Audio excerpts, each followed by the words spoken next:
council chambers at the historic Metro Courthouse. It's a public affairs presentation of the Metro Nashville Network. Good evening, everyone. I'm Pat Nolan, your announcer for this program. Tonight, the 15th Metropolitan Council holds its 77th business meeting of a four-year term. This is the 23rd council meeting of 2022. That includes one special adjourned meeting held earlier this calendar year. Tonight's council agenda is 44 pages long, containing 100 items. There's also a public comment period, followed by 31 regular resolutions, 8 first reading bills, 14 second reading measures, and 46 ordinances on third and final reading. In addition, the council will consider 7 appointments and reappointments to city boards and commissions. The council will also try again to vote to fill a vacant seat on the city's community oversight board. That vote was deferred for notice reasons at the last meeting. The choice will come between 2 nominations submitted by nonprofit organizations. Among the mayor's board and commission appointments, there are 4 appointments or reappointments to the city's Transportation Licensing Commission, as well as appointments to the Metro Board of Health. The council will also consider a reappointment to the Short-Term Rental Appeals Board and will nominate and elect one of its own to serve on that same board. Finally, the council will call for nominations to fill a vacancy on the Industrial Development Board. All these who are confirmed and elected will serve multi-year terms and will serve as unpaid volunteers. Among resolutions tonight, there are several appropriating over $24 million in federal American Rescue Funds for affordable housing efforts. Resolutions RS 22, 1855, and 1856 involve the Metropolitan Development Housing Agency. 1855 would allocate $1.6 million for a pilot program to provide wraparound services to MDHA residents. Those services will help residents achieve self-sufficiency and accumulate economic opportunities such that they can move to units requiring less financial support. 1856 would provide $5 million for gap financing to build 150 affordable housing units at Casey Place through the Envision Casey plan in East Nashville. RS 2022-1860 would appropriate $10 million in rescue funds to increase home ownership opportunities and housing security for populations with historical barriers and demonstrated inequities in home ownership. 1822-1862, RS 22-1862 allocates $7 million in American Rescue Funds to build 108 new units for affordable housing for families at or below 50% of the area median income. RS 22-1863 would allocate $500,000 in rescue funds to the Our Place Nashville nonprofit group for provision of affordable housing for adults with developmental disabilities. There are also 2 other resolutions that appropriate funds for affordable housing tonight. RS 2022-1857 would declare surplus and allocate Metro-owned properties valued at just over $15 million to the Barnes Fund. In turn, the Barnes Fund will be given to nonprofit groups for the express purpose of constructing or rehabilitating affordable housing or workforce housing. RS 22-1858 would authorize almost $5 million in grants for the Barnes Fund to help certain nonprofit organizations with constructing and rehabilitation of affordable and workforce housing. There's also a late resolution related to homeless services. The bill would appropriate just over $4.4 million in a grant to the Salvation Army to provide temporary gap housing. The Army will use a local motel to provide single-room units in cooperation with other community partners over the next 2 years. The funds for the grant appear to be a part of the $50 million in American Rescue Funds the Council recently approved for homeless services. There are 2 bills on the agenda tonight related to a proposed $2.1 billion roof stadium for the Tennessee Titans football team built on the east bank of the Cumberland River near the present Nissan Stadium. In fact, there are amendments being offered that could provide some small but limited progress on the stadium plan tonight. BL 2022-1529 is an ordinance on second reading. The bill would increase the city's hotel-motel privilege tax in the amount of 1%. Those proceeds will be used as a part of the city's share of the construction and fuel capital improvements to the enclosed stadium and debt service. An amendment tonight would change the effective date from February 1st, 2023 to saying the ordinance shall take effect on or after the approval of final binding documents to construct the stadium, which is the date of that's just not certain. Council is continuing to study the entire stadium project along with having public hearings held throughout the community in the next few weeks. For that reason, the council tonight will probably defer this again despite the amendment, which may or may not be added onto the bill tonight. Another stadium legislation before the council is resolution R22-1828. It relates to the city's property adjoining the new stadium. It requests the division of purposes with the assistance of the Department of Planning to prepare and issue a solicitation seeking a private partner to develop that area around the stadium. Based on an amendment being offered tonight, if the council approves the resolution, it does not indicate any commitment by the council to approve any other pending or future legislation related to the East Bank or the potential new stadium. But the council, under this resolution, would be willing to allow the mayor's office to explore the possibility of working with private development partner. There are at least 2 other amendments proposed tonight. One urging the purchasing agent to maximize the use of minority and female-owned businesses. In this process, the council is very interested in increasing diversity in this and all Metro projects. So perhaps with this amendment, this one particular resolution may pass tonight. Under RS 2022-1866, the council is being asked to approve the state health department providing the city with a mobile vaccination trailer to support remote vaccination events, including COVID-19 shots. No mention of funds are mentioned in this legislation, but the proposal is in contrast contrast to opposition by some state officials to vaccination efforts earlier in the pandemic. On a memorializing resolution tonight, the council will recognize Hani Mukhtar as the 2022 Landon Donovan Major League Soccer MVP. The body will also salute the 30th anniversary of Siloam Health and designate November 20th, 2022 as Transgender Day of Remembrance in Nashville and Davidson County. On second reading, the council will consider BL 2022-1528 to increase the size of several of the city's boards and commissions to foster more diversity and representation. The boards involved are the Boards of Property Standards and Appeals, the Metropolitan Transportation Licensing Committee, the Auditorium Commission, Historical Commission, Metro Human Relations Commission, Housing Trust Fund Commission, Board of Ethical Conduct, CATV Special Committee, Short-Term Rental Appeals Board, the Beer Permit Board, and the Storm Water Management Committee. The bill has 14 council co-sponsors. Another bill on second reading is BL 2022-1532. It would expand the size of the Urban Services District to 12 parcels in the Council District 13 located on Ortega Road. District 13 is where Councilmember Bradford is the council representative. Urban Services is the higher property tax rate where return taxpayers receive increased fire and police protection, street lights, and trash collection. State law requires the council to hold a public hearing on this prior to the adoption of the bill on third and final reading. If the bill passes on second reading tonight, the public hearing is scheduled for the first December meeting. Among bills on third and final reading, BL 2022-1412 would eliminate the minimum parking requirements in the urban zoning overlay, which is a large amount of urban Nashville.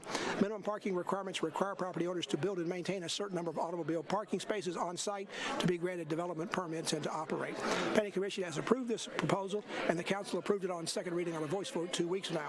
There are still some remaining reservations among urban neighborhoods. There is a substitute bill being put up tonight for the council to consider. We understand the bill may well be deferred one more meeting for further study of this substitute resolution or substitute bill. Also on third reading, the council seems poised to give approval on 3 controversial bills to rezone the former River Chase apartment properties near Dickerson Road along the East Bank and the massive Oracle development. Due to concerns over the dislocation of residents and a lack of affordable housing, the bill has been debated and studied and amended by the council since February of this year. There have been efforts to provide housing assistance as well for the former River Chase development residents. Finally, on third reading, the council will consider BL 2022-1506. The bill would impose a 5% privilege tax on the sale of goods and services at the National Museum of African American Music downtown to be used to defray the costs of the museum. The bill will require 27 votes or a 2/3 majority of the council for final approval tonight. If you want to follow the council meeting as it progresses, you can find the agenda and the staff analysis online. Just go to the Metro Council portion of the Nashville.gov website, then the Legislative Information Center. We'll also be placing the bill numbers on screen when they come up for consideration so you can follow along and keep up with where we are on the meeting agenda. Let's go now to Vice Mayor Jim Shulman. He'll be gaveling tonight's council meeting to order briefly.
Go to it. Very good. So will the meeting please come to order? We welcome you to the Metro Council. Today is Tuesday, November 15th, 2022, our last meeting before Thanksgiving. Will all members of the council, as well as the public, please rise for the invocation, remain standing for the Pledge of Allegiance. Our invocation tonight is brought to us by Pastor Quentin Michael Dickerson of the Hamilton United Methodist Church and the United Family Fellowship. The pastor is a guest of Councilmember Delisha Porterfield. Well, thank you for having me on this evening. I wanted to just tell you thank you and this opportunity just to pray and lead this invitation, and grateful for the fine councilwoman of Delisha Porterfield, who is representative of District 29. Let's go to God in prayer on this evening.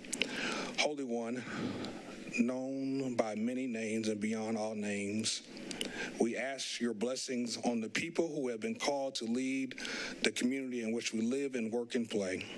Help them as leaders to not ask first, how do we fix this, but what do we do to learn? How we need to change and to whom we need to listen. Remind them this evening, because we all forget from time to time, especially in the noisiness of what passes for political debate today, that they're not only leaders but also servants, and that there's a responsibility and ours to serve the common good of all. Remind them that no matter where we live, that everyone is our neighbor, our sibling, and throughout the ages, that we are working together. God, I ask you tonight that you will grant them wisdom and courage to know what to do is right, what to do is good, and what to do is true. May they ask and speak out when it is time to speak, and listen patiently, receptively, and when it is time to just be in front of you. Oh, Heavenly Father, may they always be guided by the spirit of the community, by the spirit of justice, and by the spirit of love. This we pray in the mighty name of Jesus. Amen. Amen. I pledge allegiance to the flag of the United States of America and to the republic for which it stands, one nation, under God, indivisible, with liberty and justice for all. So hold on just a second. So you all may be seated. The banger of the gavel tonight is Gray Yanovich, who is an 8th grader from Holy Trinity Montessori School. And they are in the back with their teacher, Miss Abby DeBlaise. And if they would all stand up in the back so we can recognize them properly. There they are.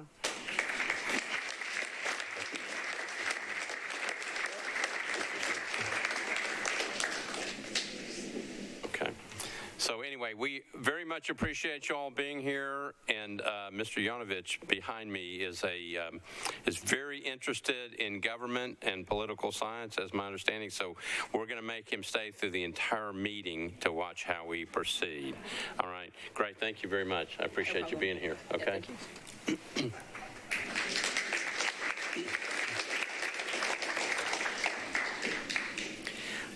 Without objection, we will suspend the calling of the roll and ask the clerk to record the names of those members present throughout the meeting. Is there a motion for adoption of the minutes of the meeting from November 1st, 2022? I hear something. Motion. Hear a motion properly second. Without objection, the minutes of the meeting will stand approved as written. Mr. Clerk, any messages from the mayor? There are no messages from the mayor. All right, thank you. All right, a couple of things to note and remember for tonight. First of all, somewhere out there is our school board chair, Rachel Ann Elrod. Is she still here? Well, she left when the going was good, but she was here just a few minutes ago, and we wanted to recognize her. There is on your desk a copy of this. This is a Southeast Nashville community meeting. It is set for Tuesday, November the 29th, 2022, from 6 to 9 p.m. at the Antioch High School auditorium. That meeting will have 12 councilmanic districts coming to talk about the growth and related needs of that area, so everyone is invited to come and participate. We will be doing an official holiday greeting like we did last year to our sister cities. If you would like to be involved, please let me know. If you remember last year we had 9 individual greetings, and then a joint council greeting. We actually are working on a 10 sister city, so we may actually have 10 greetings. More details to follow in your emails, and we'll be working on that at the next meeting. Speaking of the holidays, the annual Metro lighting of the Christmas tree is scheduled for 5:45 p.m. on Friday, December the 2nd. Again, the lighting of the Christmas tree scheduled for 5:45 p.m. on Friday, December the 2nd. It will obviously be out front of the courthouse in the public square. And today, wanted to make sure that we recognized our own Maria Calder, who is having a birthday. Maria, is she in here? She knew we were going to do it, and she decided not to show, but Maria Calder is having a birthday today. I will say, as I normally say, there's lots of sad things continue to go on in this country, including yesterday's incident at the University of Virginia. Lots of sad things going on around the country and around the world, including Ukraine. Please keep hoping for better things and for people's safety and for peace. We are ready to move on to elections and confirmations. Councilmember Rosenberg, have you got a committee report from the Rules Committee? Thank you, Mr. President. We had 6 elections and confirmations. We had the Board of Health appointment of Dr. Adriana Bialystowski for a term expiring November 1st, 2027. Short-term rental appeals board reappointment of Mr. Phil Cabucci for a term expiring on August 10th, 2026. Transportation Licensing Commission reappointments of Mr. Patrick O'Nally and Ms. Carol Westlake for terms expiring on October 10th, 2024. And Transportation Licensing Commission appointments of Mr. Keith Pyle and Mr. Trey Relaford for terms expiring on October 10th, 2024. Rules voted 4 in favor, none against on all of them, and I move approval. All right, I got a motion to approve on all those appointments and I believe some reappointments. Properly seconded. Any discussion on the motion to approve? Seeing none, all those in favor say aye. Opposed, no. Motion is adopted. So if I can get those individuals to stand when I call their names and remain standing. Dr. Adriana Bialystowski for the Department or the Board of Health. Mr. Phil Cabucci for the Short-Term Rental Appeals Board. Mr. Patrick McNally for Transportation Licensing Commission. Mr. Keith Pyle for the Transportation Licensing Commission. Mr. Trey Relaford III for the Transportation Licensing Commission, and Ms. Carol Westlake, also for the Transportation Licensing Commission. Thank you all for being willing to serve.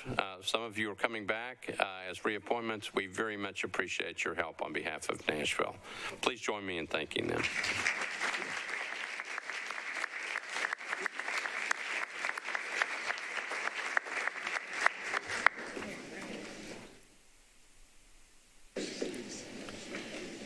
So if you look at E2 on page 1, Community Oversight Board, that's the next item on the agenda. Councilmember Rosenberg, a report on that one.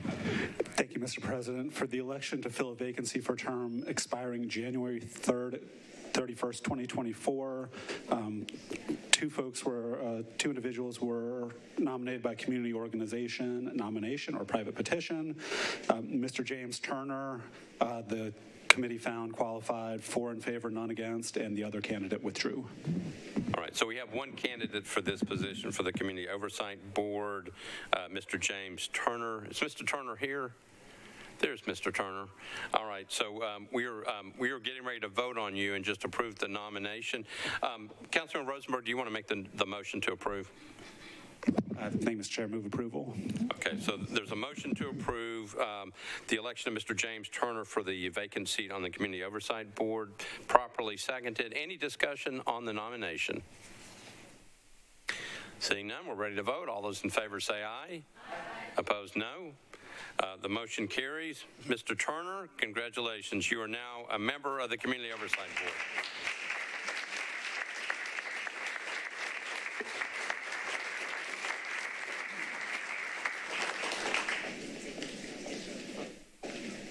All right. right, moving on, we are now on E3. This is nominations to fill a vacancy for a term on the Industrial Development Board for a term expiring September 19th, 2023.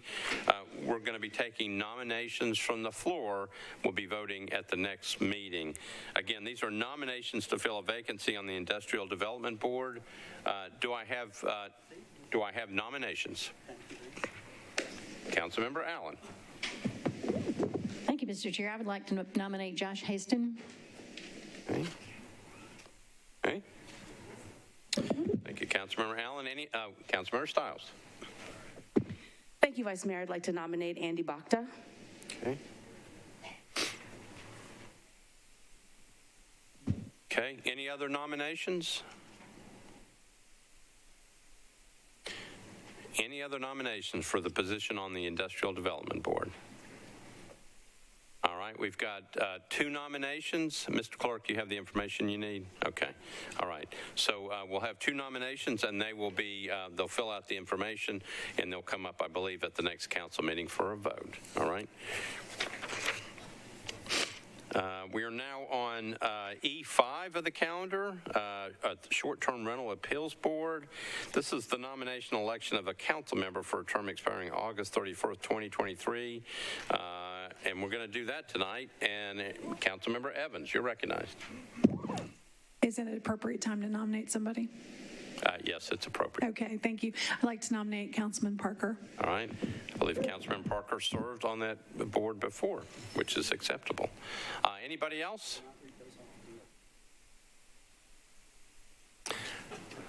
Seeing no one else, Councilman Parker, do you want to nominate someone else so and you don't have to do this? Okay. And I nominate Vice Mayor Schulman. I cannot serve, and thank you, but that's a nice offer. Councilmember Parker, any other nominations? Seeing none, if it's okay, we'll just nominate and accept Councilmember Parker just by acclaim. Without objection, Councilmember Parker is reelected or reappointed to serve on the Short-Term Rental Appeals Board. Congratulations, Councilmember Parker. All right, I believe that's it. All right, we are now ready for the public comment period. That's where we have individuals who can come in who have registered in advance to speak on matters related to the Metropolitan Nashville and Davidson County community. I believe we have 2 individuals to speak tonight. If they would go ahead and line up.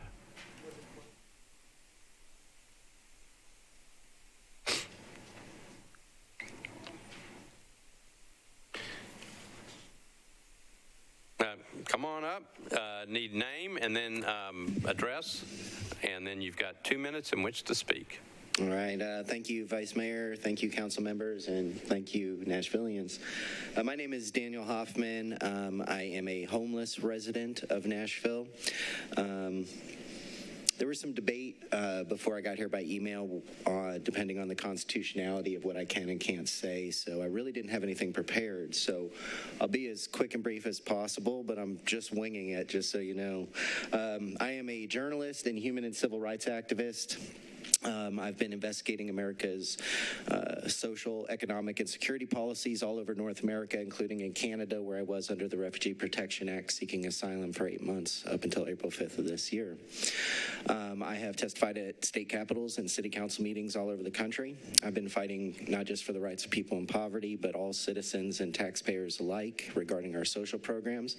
I am socially liberal and fiscally conservative. I know it sounds like an oxymoron, but I believe our tax dollars should be spent in the best way possible, and the best way possible is lifting people out of poverty, connecting them to real economic opportunity, and making sure that they are on a pathway to a self-dependent lifestyle, doing something that they love to do.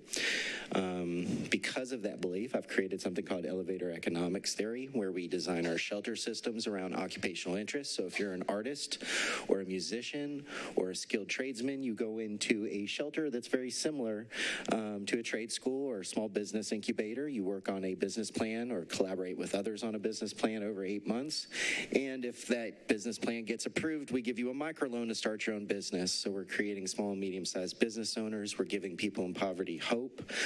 We are putting them on a lifestyle that resonates with something that they already have a skill or attribute, so there's very little training involved. And we're just making a better society. We're improving it. I have been outspoken against the housing first policies and affordable housing, not because I'm against affordable housing, but because we stop short. If we are just putting people in 450 square foot boxes that are equal to just managing people like cattle without providing them social and economic opportunity out of that. So anyways, that's my 2 minutes. I do have a flyer here if anyone would like to check out my website. It doesn't show up on search results, but it's U.S. Journalist, Nashville, Tennessee edition, and I'm happy to talk with anyone and offer any of my lived experience with any of the council members. God bless you all. Thank you, Mr. Hoffman. And if you would leave your flyer with the Sergeant at Arms, that would be great, and that way we could have it. And you're always welcome to come back. Okay, thank you. Next speaker, name, address, and then you'll have 2 minutes in which to speak. Good evening. Name is Juan Ravelis, 601 Sylvan Heights. I'm here this evening to express my gratitude for the funding the city invests in the Nashville Public Library. My family and I hope that you will continue supporting the fundamental resource that is the city's library system. I am proud to say that the Nashville Public Library is one of the top libraries in the country. This is carried out with a mission to inspire reading, advance learning, and connect with our community. Fortunately, due to a lack of full funding, many of our buildings are out of date, and some are not ADA compliant. Our community's need for these services and the spaces that house them is urgent.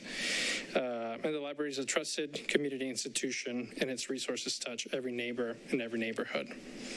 Last year, our library received $2.5 million for books and materials. Libraries in cities the same size as Nashville enjoy double the amount of funding that our library system currently has. So consider this, only 27% of Metro School third graders are reading at their grades level. Nashville students, I believe, deserve better. And the Nashville Public Library provides a path forward for them. For us to serve the growing need of Davidson County, we need $4.5 to $5 million. When you consider the library in your upcoming capital budget discussions, I ask you to fully fund the Nashville Public Library. Together we can inspire our students to read, together we can advance our learning, and together we can create a connected community. Thank you. All right, thank you. Thank you very much. There should be an annual report with you. I hope that you'll take a look at that and see the great work that we're doing. All right. Thanks. Thank you. All right, that completes the two individuals that were scheduled for the public comment period. We always invite people to come and speak, and that's usually done. It's done on the second meeting, the third Tuesday of the month, and we always appreciate people coming to make comments. We are now on our consent resolutions and resolutions. We're on page 3 of the calendar for the young individuals from Holy Trinity Montessori School. I think you can watch on the screens where we are. What we're going to do right now is we're going to go through items that have been through our committee structure that got unanimous approval from whatever committees they went through, and they're on our consent calendar. So I'm going to go through a number of items that are on a consent calendar, make sure that nothing needs to be bumped off of that, and then I'm going to go back and read the captions, and then we'll vote on them all at the same time. So I'm going to go through these things. Council members, if you see something that needs to be bumped off, just let me know. Item number 1, RS 2022-1578 is on consent. Item number 3, RS 2022-1845 is on consent. 1854 is on consent. 1855 is on consent. That's item number 5. 1856 is on consent. 1858 is on consent. 1859 is on consent. 1860 is on consent. 1861 is on consent. 1862 is on consent. 1863 is on consent. 1864, item number 14 is on consent. 1865 is on consent. 1866 on consent. 1867 is on consent. 1868 on consent. 1869 is on consent. 1870 is on consent. Item number 23, RS 2022-1873 is on consent. Item number 25, RS 2022-1875 is on consent. 1876 is on consent. 1877 on consent. 1878 is on consent. 1879 is on consent. And 1881 is on consent. Item number 30 is not. Anything needs to be bumped off that consent calendar? I'm looking. See nothing?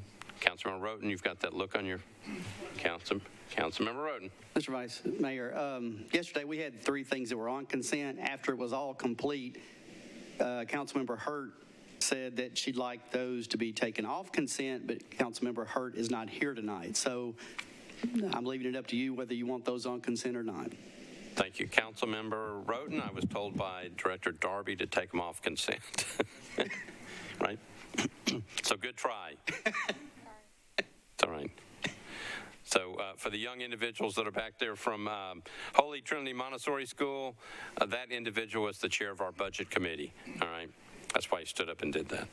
All right. I'm ready to go through the captions on these bills. Anything else needs to come off of consent? All right, here we go.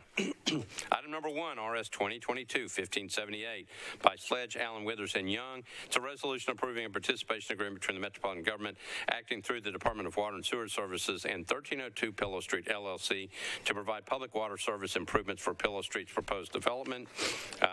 Item number 3, RS 2022-1845 by Councilmember Roten. A resolution authorizing and providing for the issuance and sale of water and sewer revenue bonds, bond anticipation notes in a principal amount not to exceed $217,753,425 at any one time in the form of commercial paper for the Metropolitan Government of Nashville and Davidson County, authorizing and providing for one or more dealer agreements, issuing and paying agency agreements and credit and or liquidity facility agreements, and providing for certain other matters related to the bond issuance. RS 2022-1854, Roten, Syracuse, and others. It's a resolution appropriating $100,000 through a grant contract by and between the Metropolitan Government acting through the Office of Family Safety and the Sexual Assault Center for the provision of medical, legal exams and therapy to residents in Davidson County who are domestic violence victims. RS 2022-1855 by Gamble, Johnston, and others. It's a resolution appropriating $1.6 million in American Rescue Plan Act funds from Fund Number 30216 to the Metropolitan Development and Housing Agency for a pilot program to provide wraparound services to residents. Item number 6, RS 2022-1856 by Councilmember Sepulveda, Gamble, Johnston, and others. It's a resolution appropriating $5 million in American Rescue Plan Act funds from Fund Number 30216 to the Metropolitan Development and Housing Agency to provide gap funding for 150 affordable units at Casey Place through the Envision Casey plan. Next item is item number 8, RS 2022-1858 by Councilmembers Hauser, Roten, and others. It's a resolution authorizing grants not exceeding $4.95 million from the Barnes Fund for Affordable Housing to certain nonprofit organizations for the express purpose of constructing and rehabilitating affordable workforce housing. Number 9, RS 2022-1859 by Councilmembers Hauser, Roten, and Welsh. Resolution to approve the 4th Amendment to a grant contract for constructing affordable housing approved by RS 2017-965 between the Metropolitan Government acting through the Metropolitan Housing Trust Fund Commission and Affordable Housing Resources. RS 2022-1860 by Sepulveda, Gamble, Johnston, and others. It's a resolution appropriating $10 million in ARPA funds from Fund 30216 to the Housing Division of the Metropolitan Planning Department to increase home ownership opportunities and housing security for populations with historical barriers and demonstrated inequities in home ownership. Item number 11, RS 2022-1861. Councilmember Sepulveda, Gamble, Johnston, and others. A resolution appropriating $8 million in American Rescue Plan Act funds from Fund Number 30216 to the Housing Division of the Metropolitan Planning Department to support housing for older adults by developing additional affordable housing inventory and creating opportunities for homeowners to age in place. Item number 12, RS 2022-1862 by Councilmembers Sepulveda, Gamble, Johnston, and others. A resolution appropriating $7 million in ARPA funds from Fund 30216 to the Housing Division of the Metropolitan Planning Department to build 108 new units of affordable housing for families at or below 50% AMI. Item number 13, RS 2022-1863 by Johnston, Gamble, Sepulveda, and others. A resolution appropriating $500,000 in ARPA funds from Fund 30216 to Our Place, Nashville for the provision of affordable housing for adults with developmental disabilities. Item number 14 by Councilmember Roten, RS 2022-1864. Resolution authorizing the Metropolitan Department of Law to compromise and settle the property damage claim of Samuel Beasley against the Metropolitan Government in the amount of $19,967.05. Said amount to be paid out of the Self-Insured Liability Fund. RS 2022-1865 by Councilmember Roten. Resolution authorizing the Department of Law to compromise and settle the property damage claim of Laura Franklin against the Metropolitan Government for $19,011.29. That amount to be paid out of the Self-Insured Liability Fund. RS 2022-1866 by Roten, Syracuse, and Welsh. A resolution approving a contract by and between the Tennessee Department of Health and the Metropolitan Government acting through the Board of Health to provide a mobile vaccination trailer to support remote vaccination events. RS 2022-1867 by Councilmember Roten, Syracuse, and Welsh. Resolution approving agreement between the Metropolitan Government through the Board of Health and the University of Memphis Lowenberg College of Nursing to provide clinical experience opportunities for its students and residents. Item number 18, RS 2022-1868, Council members Roten, Syracuse, and Welsh. A resolution approving a business associate agreement between the Metropolitan Government through the Board of Health and Siloam Health to provide safeguards to prevent the use or disclosure of protected health information. RS 2022-1869, item number 19, Roten, Syracuse, and Welsh. Resolution approving a business associate agreement between the Metropolitan Government through the Board of Health and Matthew Walker Comprehensive Health Center provide safeguards to prevent the use of disclosure or protected health information. RS 2022-1870, item number 20, Roten, Syracuse, and Welsh. Resolution approving an agreement to detail for the Public Health Associate Program between the Metropolitan Government through the Board of Health and the Centers for Disease Control and Prevention to provide an associate to assist public health agencies in developing, implementing, and evaluating public health programs. Item number 21, Councilmembers Roten and Syracuse, RS 2022-1871. Resolution approving Amendment 1 to a grant from the National Association of County and City Health Officials to the Metropolitan Government through the Board of Health to partner with agencies and implement activities that address the community's challenge related to drug overdose deaths.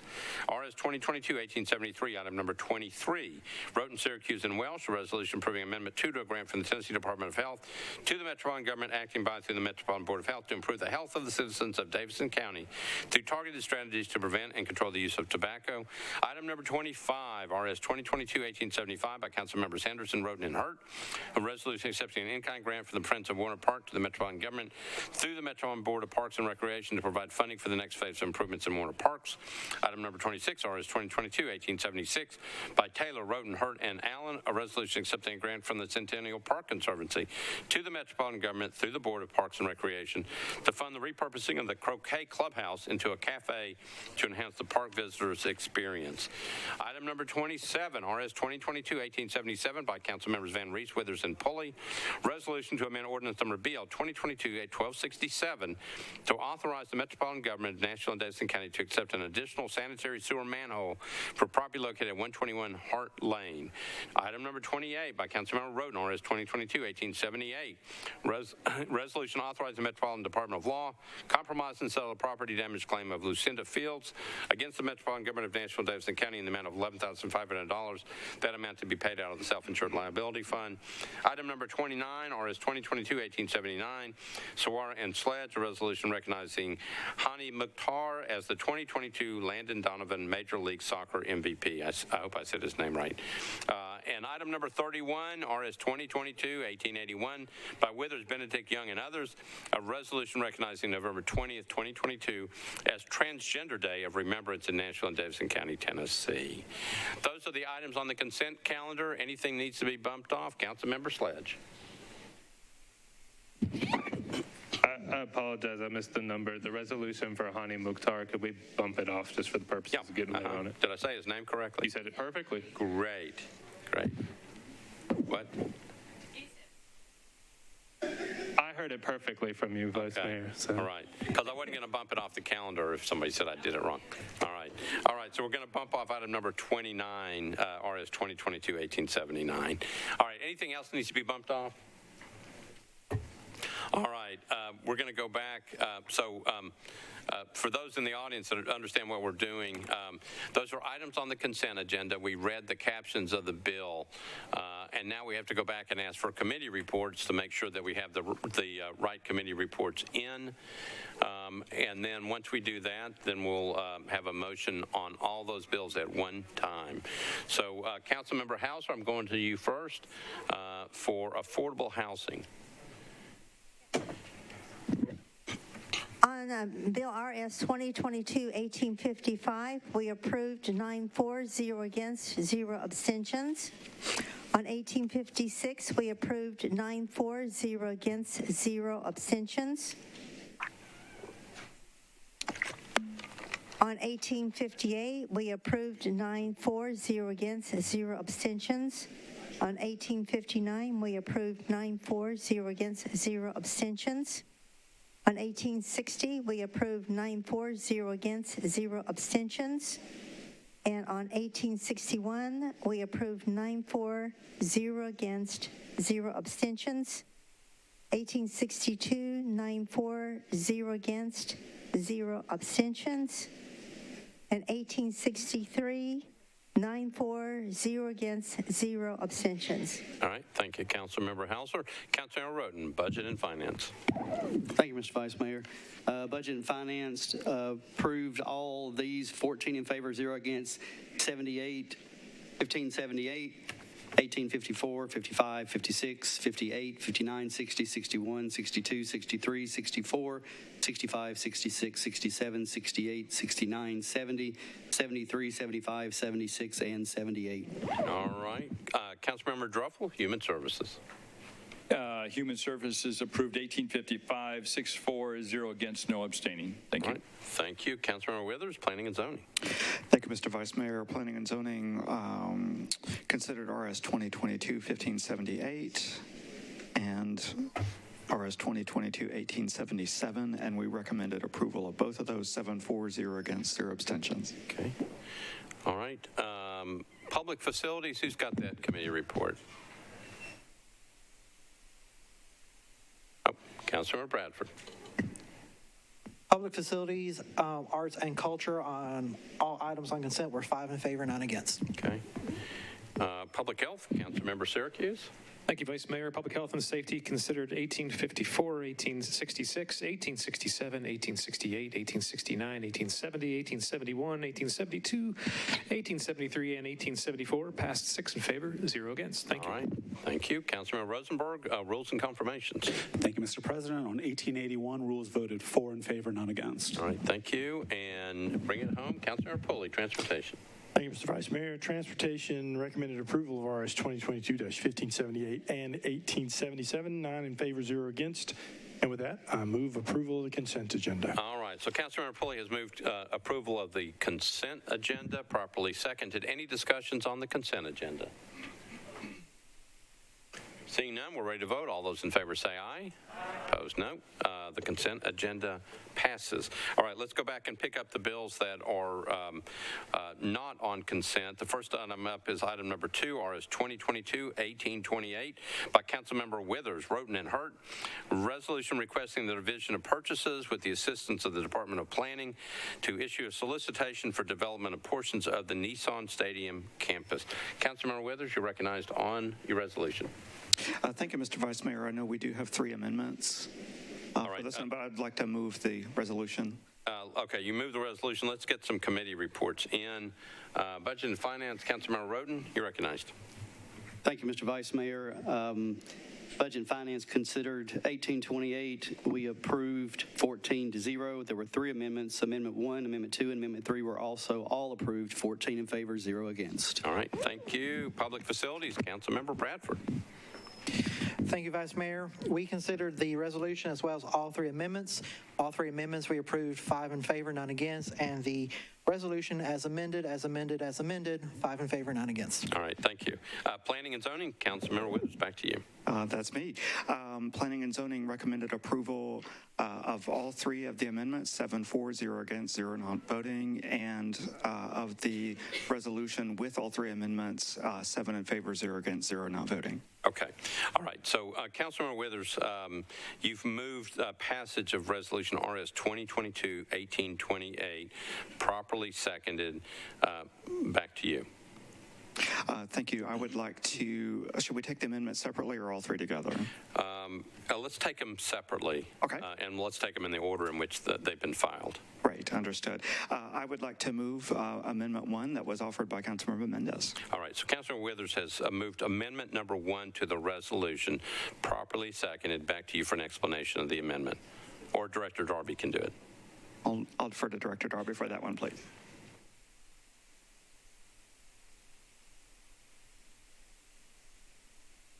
Candace's amendment.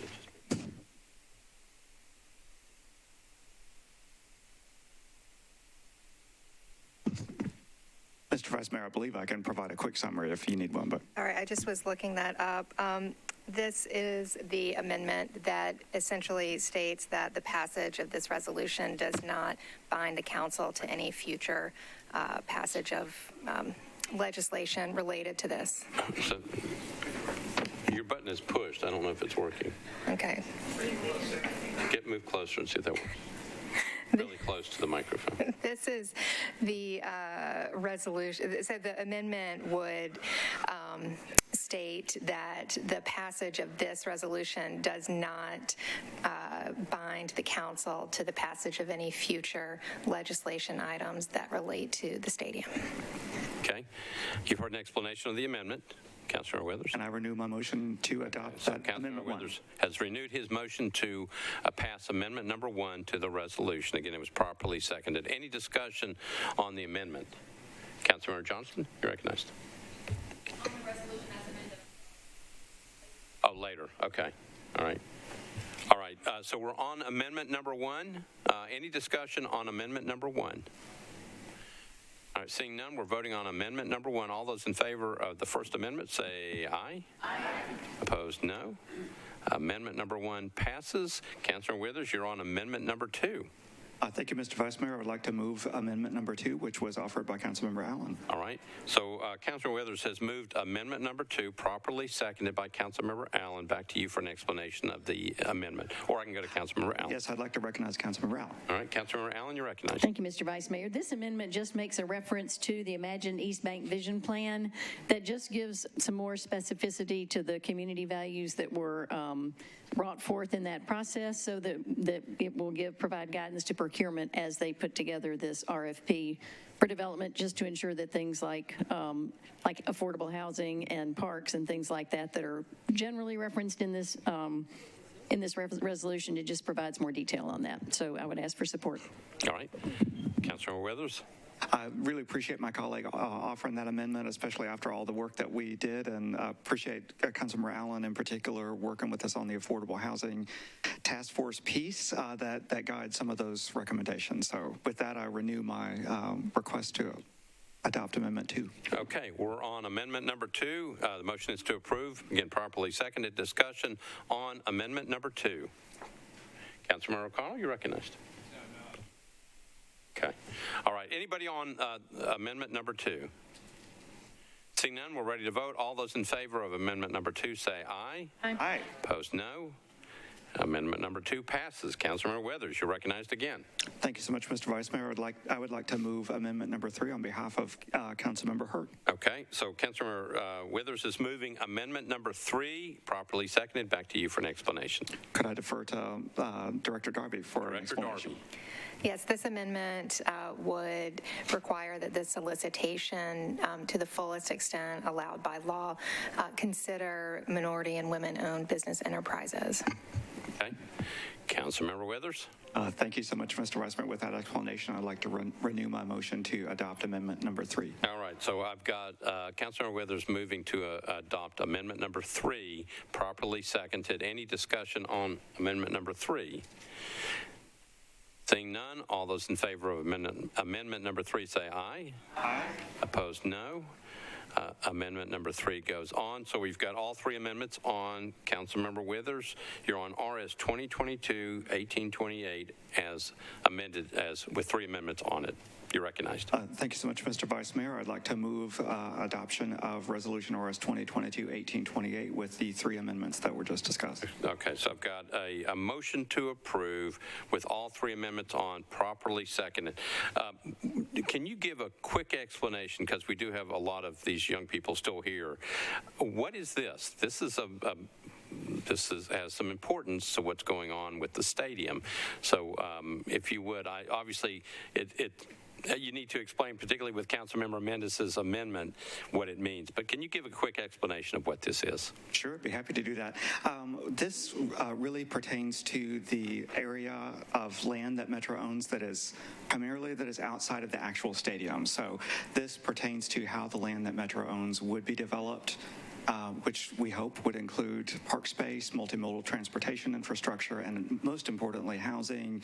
We've done a lot of work with the Affordable Housing Task Force to set some goals so that as housing is constructed on Metro-owned land, that we hope to have a relatively high percentage of that housing be affordable, because we know how important that is in the city.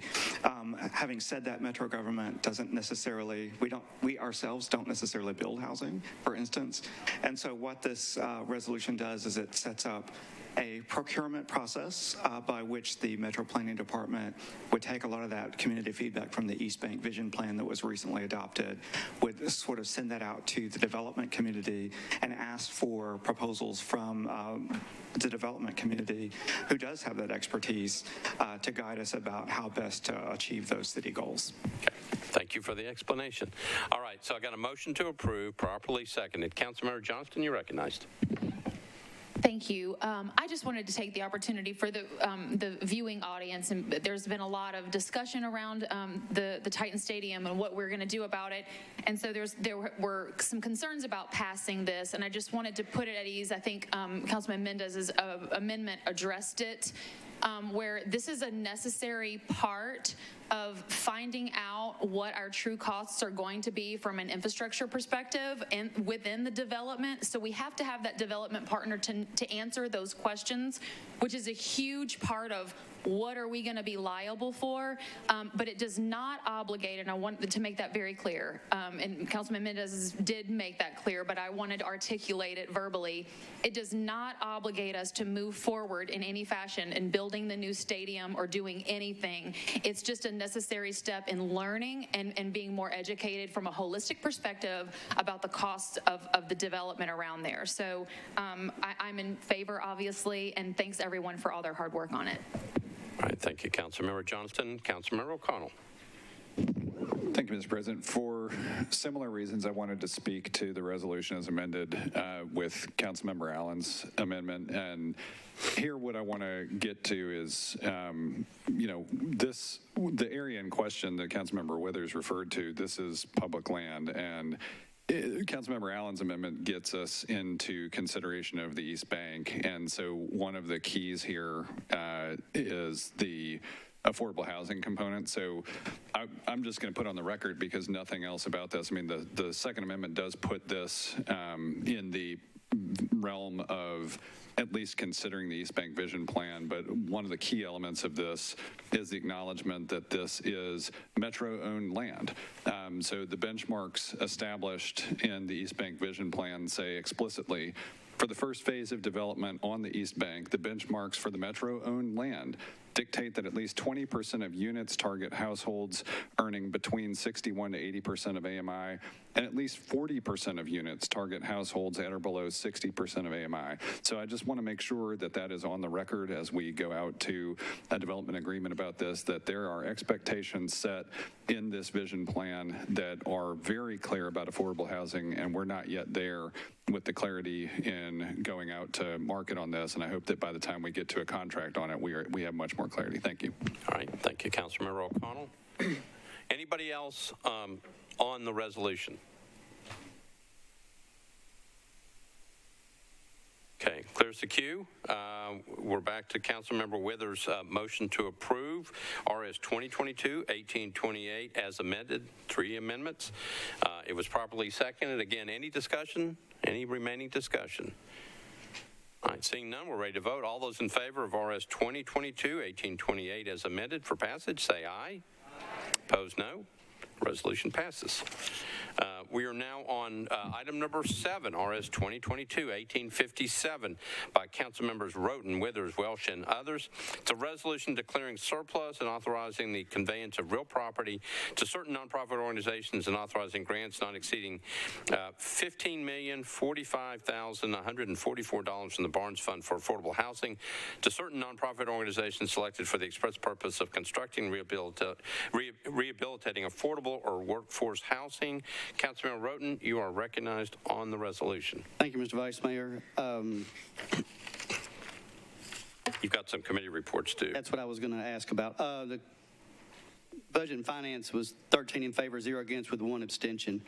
Okay. Affordable housing, Councilmember Hauser. We're on RS 2022-1857.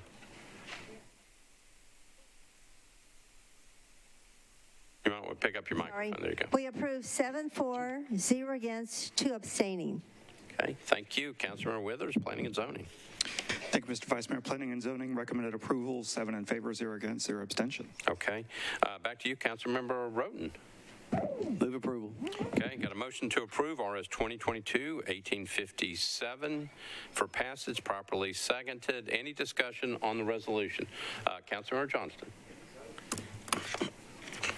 Thank you, Vice Mayor. So we had a brief discussion about this yesterday in committee, and some of the information that was answered was wrong, and that's been cleared up today. I had a conversation with Ms. Hubbard that was very beneficial, but when I saw that we were giving away property, my alarm bells went off, and I immediately wanted to ask, why are we giving away land regardless of the purpose? And is there a way to do it where we achieve the goal that we want, which is the affordable housing, but retain the asset, the underlying asset? And so my first question is for Ms. Darby. Under state law with delinquent tax properties, what are the options that we have as far as holding on to it or letting it go?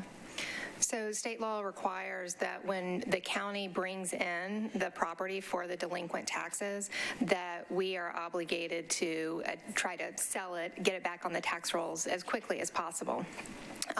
One of the options that we now have after a change in state law when the Barnes Fund actually was created is that we can take those back tax properties and use them for the Barnes Fund. So we can donate those to nonprofit organizations, and state law was specifically changed to allow that to happen as an exception to the general rule, which is back tax properties that we bring in because there are no other bidders out there, that we then have to attempt to put those back on the tax rolls as soon as possible.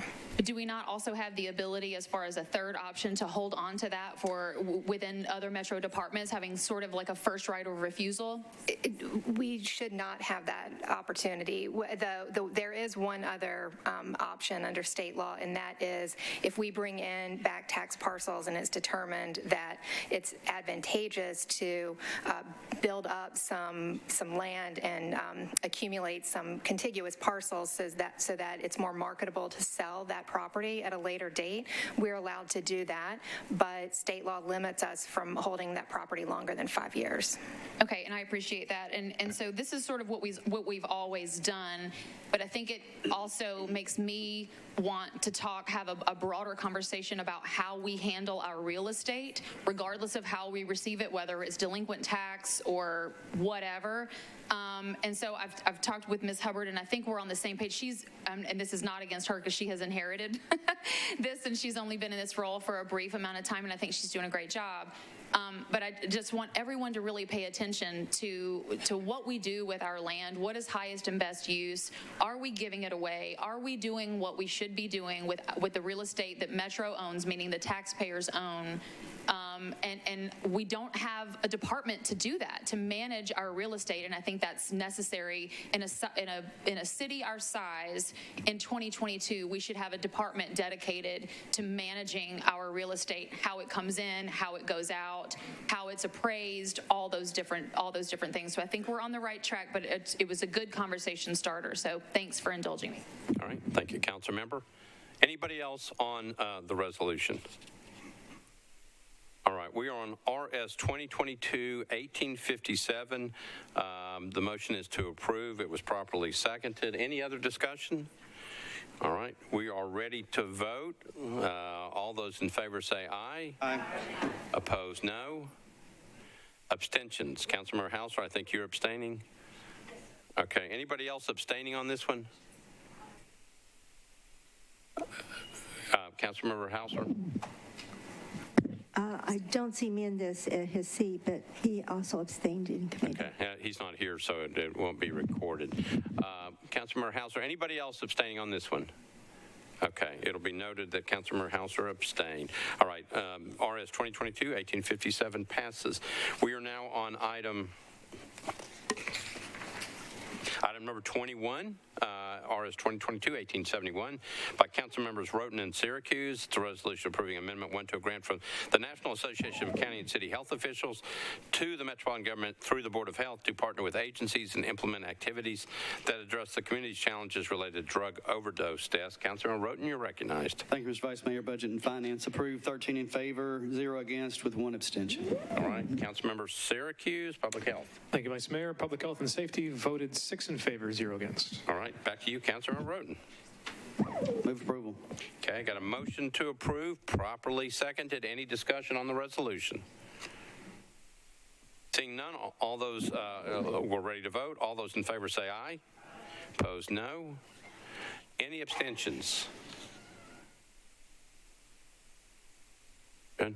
All right, RS 2022-1871 passes. We're on item number 22, Roten, Syracuse, and Van Rees, a resolution approving Amendment 1 to an opioid overdose reduction program grant from the U.S. Department of Justice, Office of Justice Programs to the Metropolitan Government through the Board of Health to address prescription drug and opioid misuse, save lives, reduce crime through a comprehensive and collaborative approach. Councilman Roten, you're recognized. Thank you, Mr. Vice Mayor. Budget and Finance approved, 13 in favor, 0 against, with 1 abstention. All right, Public Health and Safety, Councilman Syracuse. Thank you, Vice Mayor. Public Health and Safety voted 6 in favor, 0 against. Move approval.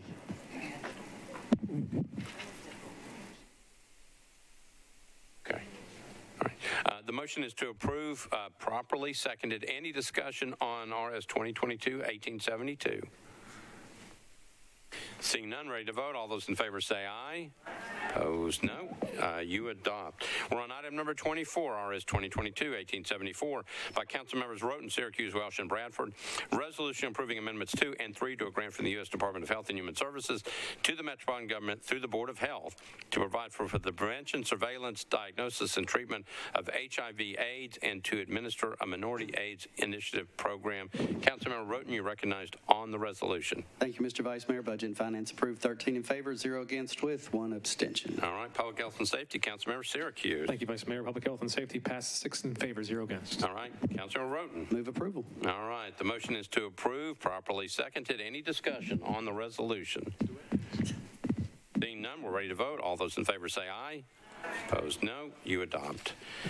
We are now on item number 29, RS 2022-1879. It's a resolution recognizing Hani Mukhtar as the 2022 Landon Donovan Major League Soccer MVP. That's by Councilmember Sawara and Sledge. Councilmember Sledge, you're recognized on the resolution. Thank you, Vice Mayor. In Councilmember Suarez's absence, I figured she'd want everybody voting in the affirmative added, so if we could do that and move approval. All right, I got a committee report coming from Rules. Councilmember Rosenberg. Thank you, Mr. President. Rules voted 4 in favor, none against. Okay. Councilmember Sledge is moving approval of RS 2022-1879, asking that everybody voting in the affirmative be signed on as a sponsor. Properly seconded. Have I got all that right, Councilmember Sledge? Yes, sir. Okay. We've got the resolution before us. Any questions, any discussion? Seeing none, we're ready to vote. All those in favor of RS 2022-1879 for passage, say aye. Opposed, no. Resolution passes. You all will be listed as a sponsor on the resolution. I'm on item number 30, RS 2022-1880 by Councilmember Stiles. It's a resolution recognizing the 30th anniversary of Siloam Health. Councilmember Stiles. Thank you, Vice Mayor. Committee reports? Councilmember Rosenberg, rules and elections and confirmations. Thank you, Mr. President. There was no sponsor present. We didn't take action. It would be deferred by rule. Okay. So Councilmember Stiles would be deferred by rule. Okay. All right, that completes everything that's on your agenda. We did have a late filed resolution by Councilmember Hauser. It should be in your packet. It is a resolution approving a grant contract between the Metropolitan Government of Nashville and Davidson County and the Salvation Army to provide temporary gap housing. Councilmember Hauser, you recognized on the late filed resolution. Yes, the reason this was late filed was just the number of people that needed to sign off. I understand it was late by 15 minutes. This resolution, we asked for your approval. We did approve it in our Human Services, Rules, Affordable Housing, and Budget Committee. All right. I think because it's late filed, I think did it go to the Rules Committee? Councilman Rosenberg, did it go to Rules? Yes, Mr. President, we had no issue with the late file nature. Okay, so we're going to have to move to suspend the rules to get it before us tonight. I asked to suspend the rules, please. Okay, so Councilmember Hauser has moved to suspend the rules. Is there any objection to suspension of rules to get this matter heard before us tonight? Anybody have any objections? Councilmember Sepulveda, you got it? Okay. Any objections? Seeing none, rules were suspended. Councilmember Hauser, you're on your resolution. It sounds like it went to 3 committees. Is that correct? It went to 4 committees. It went to Affordable Housing, Budget, Human Services, and Rules. Okay. Rules, did you all just hear it from the standpoint of it being, okay. So affordable housing, who's got that report? Councilman, I'm sorry, Councilman, I was looking for who's got it. Okay, so Councilmember Hauser has that one. Councilmember Roten, you've got budget and finance. Thank you, Mr. Vice Mayor. We approved 13 in favor, 0 against. Okay, and then Councilmember Druffel, you've got human services. Yeah, we approved 7 in favor, 0 against. All right. Now, back to you, Councilmember Hauser. Yes, I asked for approval, please. Okay, so Councilmember Hauser has moved approval of RS 20, well, it doesn't have a number. It's a late file resolution regarding the Salvation Army. Properly seconded. I believe we have a late filed amendment on this one by Councilmember Welsh. Councilmember Welsh, you're recognized. There we go. Thank you, Mr. Vice Mayor. I'd like to suspend the rules. Okay, so hold on just a second. I think this was sent out to you by email today. All right, so it's a late filed amendment. Did it go to the Rules Committee? Yes. Okay, Councilman Rosenberg, this would have been the late filed amendment to the late filed resolution. There you go. Thank you, Mr. President. We had no issue with the late filed amendment to the late filed resolution. All right, so Councilmember Welsh is moving to suspend the rules to get this before us tonight. Is there any objection to suspension of the rules to get the late filed amendment before us tonight? Seeing none, rules are suspended. You're on your late filed amendment. I would like to move approval of my late filed amendment. Okay.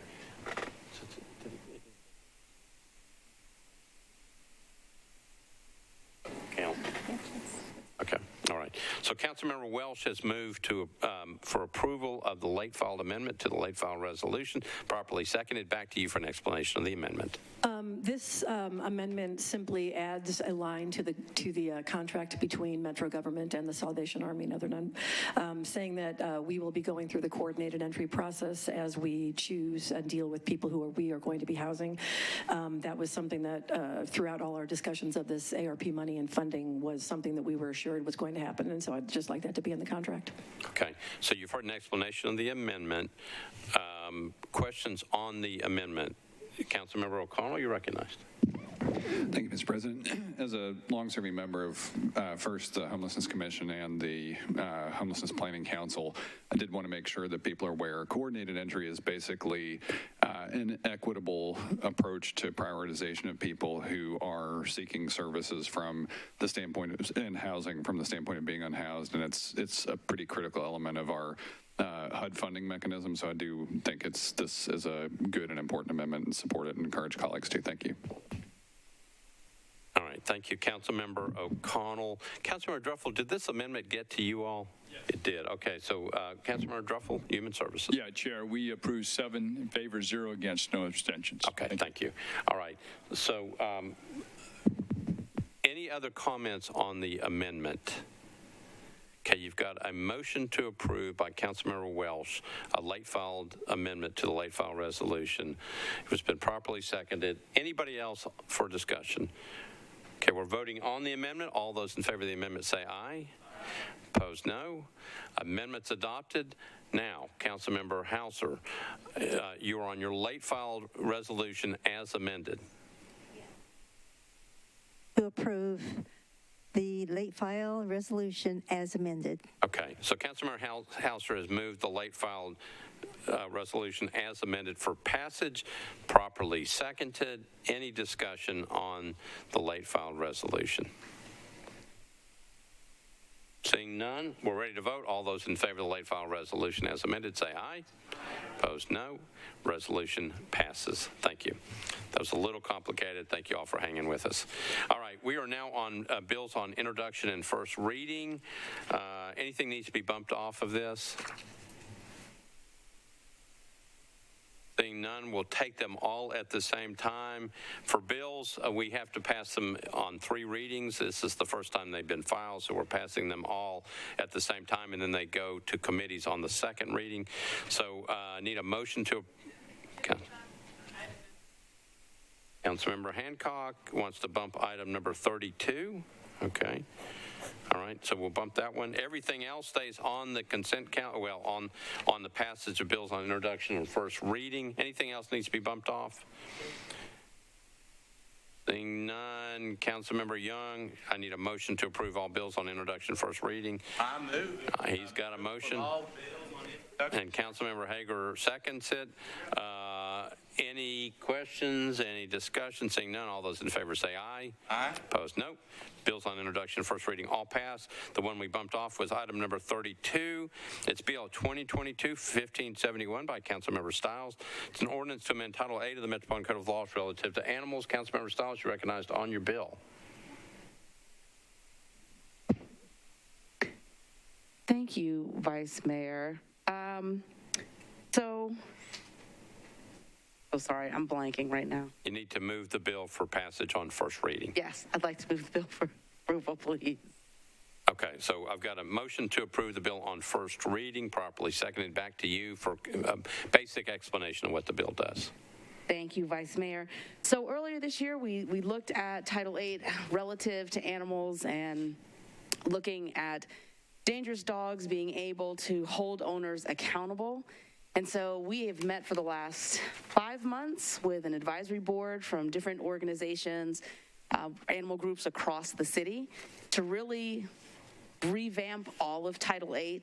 There were some things that were very much out of date. We have elevated some things to being the equivalent of the state level of accountability. So we are in compliance fully and very much looking forward to sharing this with all of you.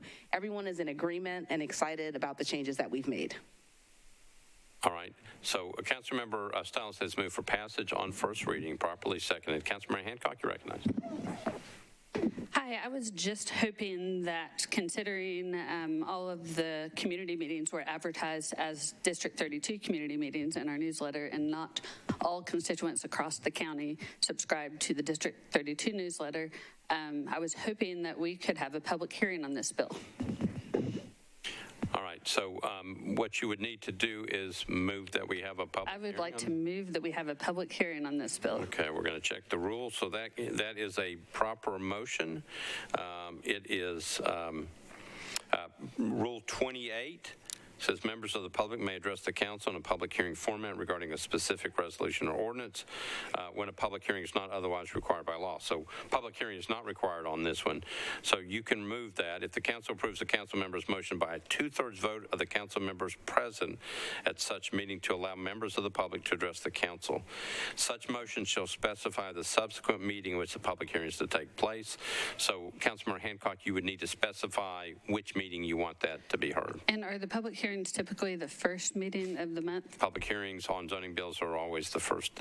And considering we're running up against the holidays for December, and then the January meeting is very early in January, I would propose the public hearing be the first meeting in February. All right, so the motion is to have a public hearing on this bill on the first meeting in February. Is that right? Properly seconded. That's the motion. Discussion on the motion. Councilmember Stiles, you're recognized. Thank you very much, Vice Mayor. I'm fine with having a public hearing, and actually the committee had spoken about it, and these were advertised across the city. I also made announcements here on the floor, so it was a citywide gathering, and we were hoping to have a public hearing about it for the first meeting for next month, so the December 6th. Okay, so what I've got is a motion to have the public hearing the first meeting in February. Okay. I don't support that. I'd rather have it next month, and certainly as a group, we've discussed it, that's been working on this. Okay, so again, there's a motion on the floor, so we're going to have to debate the motion on the floor. I understand that you don't like it. Councilmember Henderson, you're recognized. Thank you, Vice Mayor. Just as a point of order, I understand Rule 28 gives an opportunity for a public hearing, but how does that coordinate with the tracking of the bill? So if Councilmember Hancock has moved a public hearing to the first meeting in February, does that just stand alone? And then so if Council Lady Stiles would choose for her bill to track per usual process, it seems like the rules aren't quite communicating with each other. And that's a good point, Councilmember Henderson, but my guess would be at some point we're going to have to get back to the motion to approve the bill on first reading. If the bill needs a public hearing, it's probably going to have to track, and it'll go to second reading, I guess, on the first meeting in February. We don't typically have these, but Director Darby? I think that there could be a motion to defer. You're correct, Councilmember. The rule is not clear on that. So there could be a motion to defer to have it track with the public hearing if the public hearing motion passes. Councilmember Henderson? Thank you, Vice Mayor. Again, it's just a point of order. I just wanted to consider that. Thank you. Okay, we've got other people in the queue. There's a motion on the floor to have a public hearing on the first meeting in February. Councilmember Bradford, you're recognized.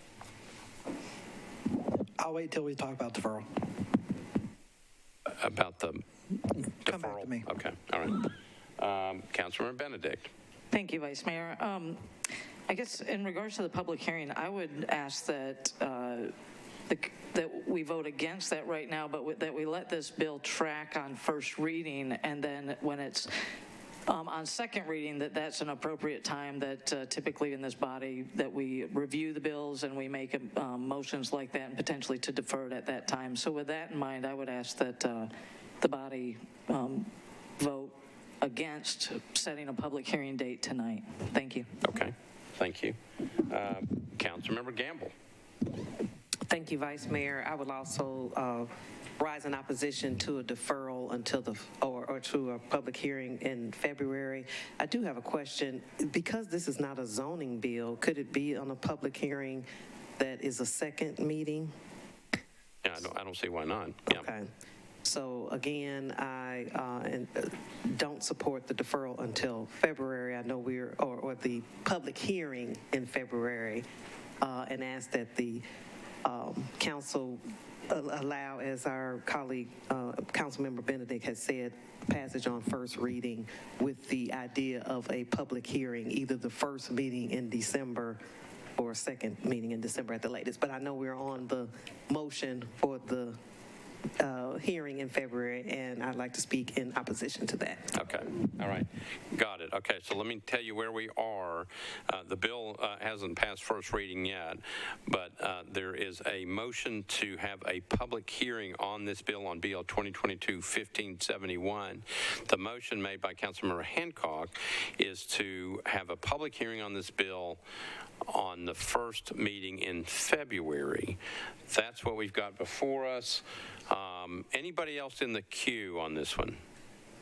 Okay. So here's what we're doing. We're voting on the motion to have a public hearing. It requires a 2/3 vote of those members present, pursuant to Rule 28. So we need to go on the board. If you want to have a public hearing on this bill on the first meeting in February, you would vote aye. If you don't want to have a public hearing on the first meeting in February, if you want to do something else, then you would vote no. Got it? Mr. Clerk?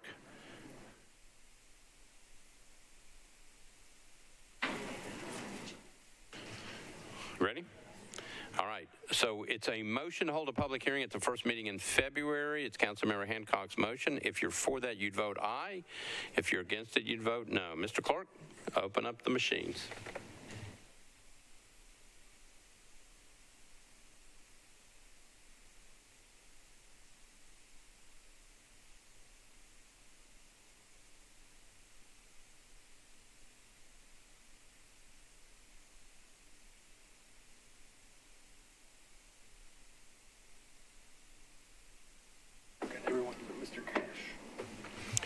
Councilmember Cash?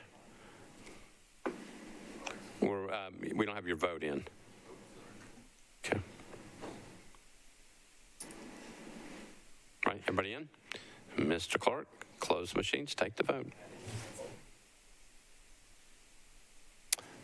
Ayes 11, no 18, one abstention. So the motion fails. So we are now back on Councilmember Stiles' motion to approve on first reading. Okay. So Councilmember Stiles, it's a motion to approve BL 2022-1571 for passage on first reading. Yes, Vice Mayor, thank you. Okay. That's the motion, properly seconded. We're back on that motion.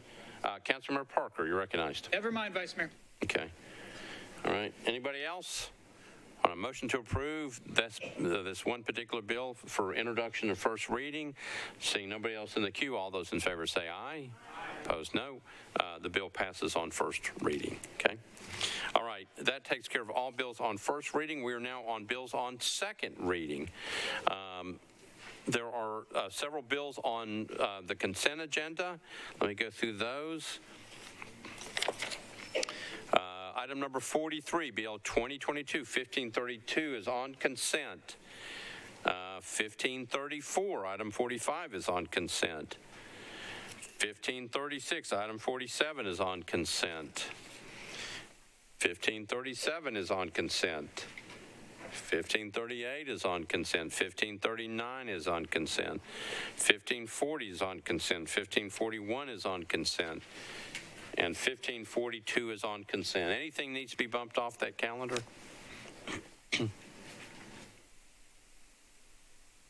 All right, here we go. Second reading consent calendar. Item number 43, BL 2022-1532 by Councilmember Bradford. Ordinance extending the boundaries of the Urban Services District within the jurisdiction of the Metropolitan Government to include certain properties located in Council District 13, approving the plan of services. Item number 45, BL 2022-1534, Evans, Roten, Suara, and Withers, an ordinance approving and authorizing the Director of Public Property to accept a donation of real property consisting of approximately 9.53 acres located at 1209 Tulip Grove Road and 1213 Tulip Grove Road and 0 Tulip Grove Road. Item number 47, BL 2022-1536, Withers and Pulley, an ordinance authorizing the Metropolitan Government to remove existing sanitary sewer mains, abandon existing sanitary sewer mains, sanitary sewer manholes, easements, and to accept new sanitary sewer and water mains, sanitary sewer manholes, and easements for 5 property located on Lebanon Pike, also known as Lebanon Pike Apartments. Item number 48, BL 2022-1537, Council members Bradford, Withers, and Pulley, an ordinance authorizing the Metropolitan Government of Nashville, Davidson County to abandon existing sanitary sewer sewer mains, sanitary sewer manholes and easements, and to accept new sanitary sewer mains, sanitary sewer manholes and easements probably located at 1007 Thompson Place. BL 2022-1538 by Parker Withers and Pulley. Ordinance authorizing the Metropolitan Government to accept new sanitary sewer manholes probably located at Pennock Avenue. Item number 50, Bill 2022-1539, Withers and Pulley, an ordinance authorizing the Metropolitan Government to abandon existing water and sanitary sewer mains, sanitary sewer manholes and easements, replacing existing sanitary sewer manholes, and accept new water and sanitary sewer mains, fire hydrant assembly, sanitary sewer manholes, easements for two properties located at 601 Crutcher Street and 730 Lenore Street, also known as Casey Utilities Phase 1B. BL 2022-1540, Withers and Pulley. Item number 51, ordinance authorizing the Metropolitan Government to accept new public fire hydrant assemblies for property located at 200 Broadway. BL 2022-1541, Lee, Withers, and Pulley.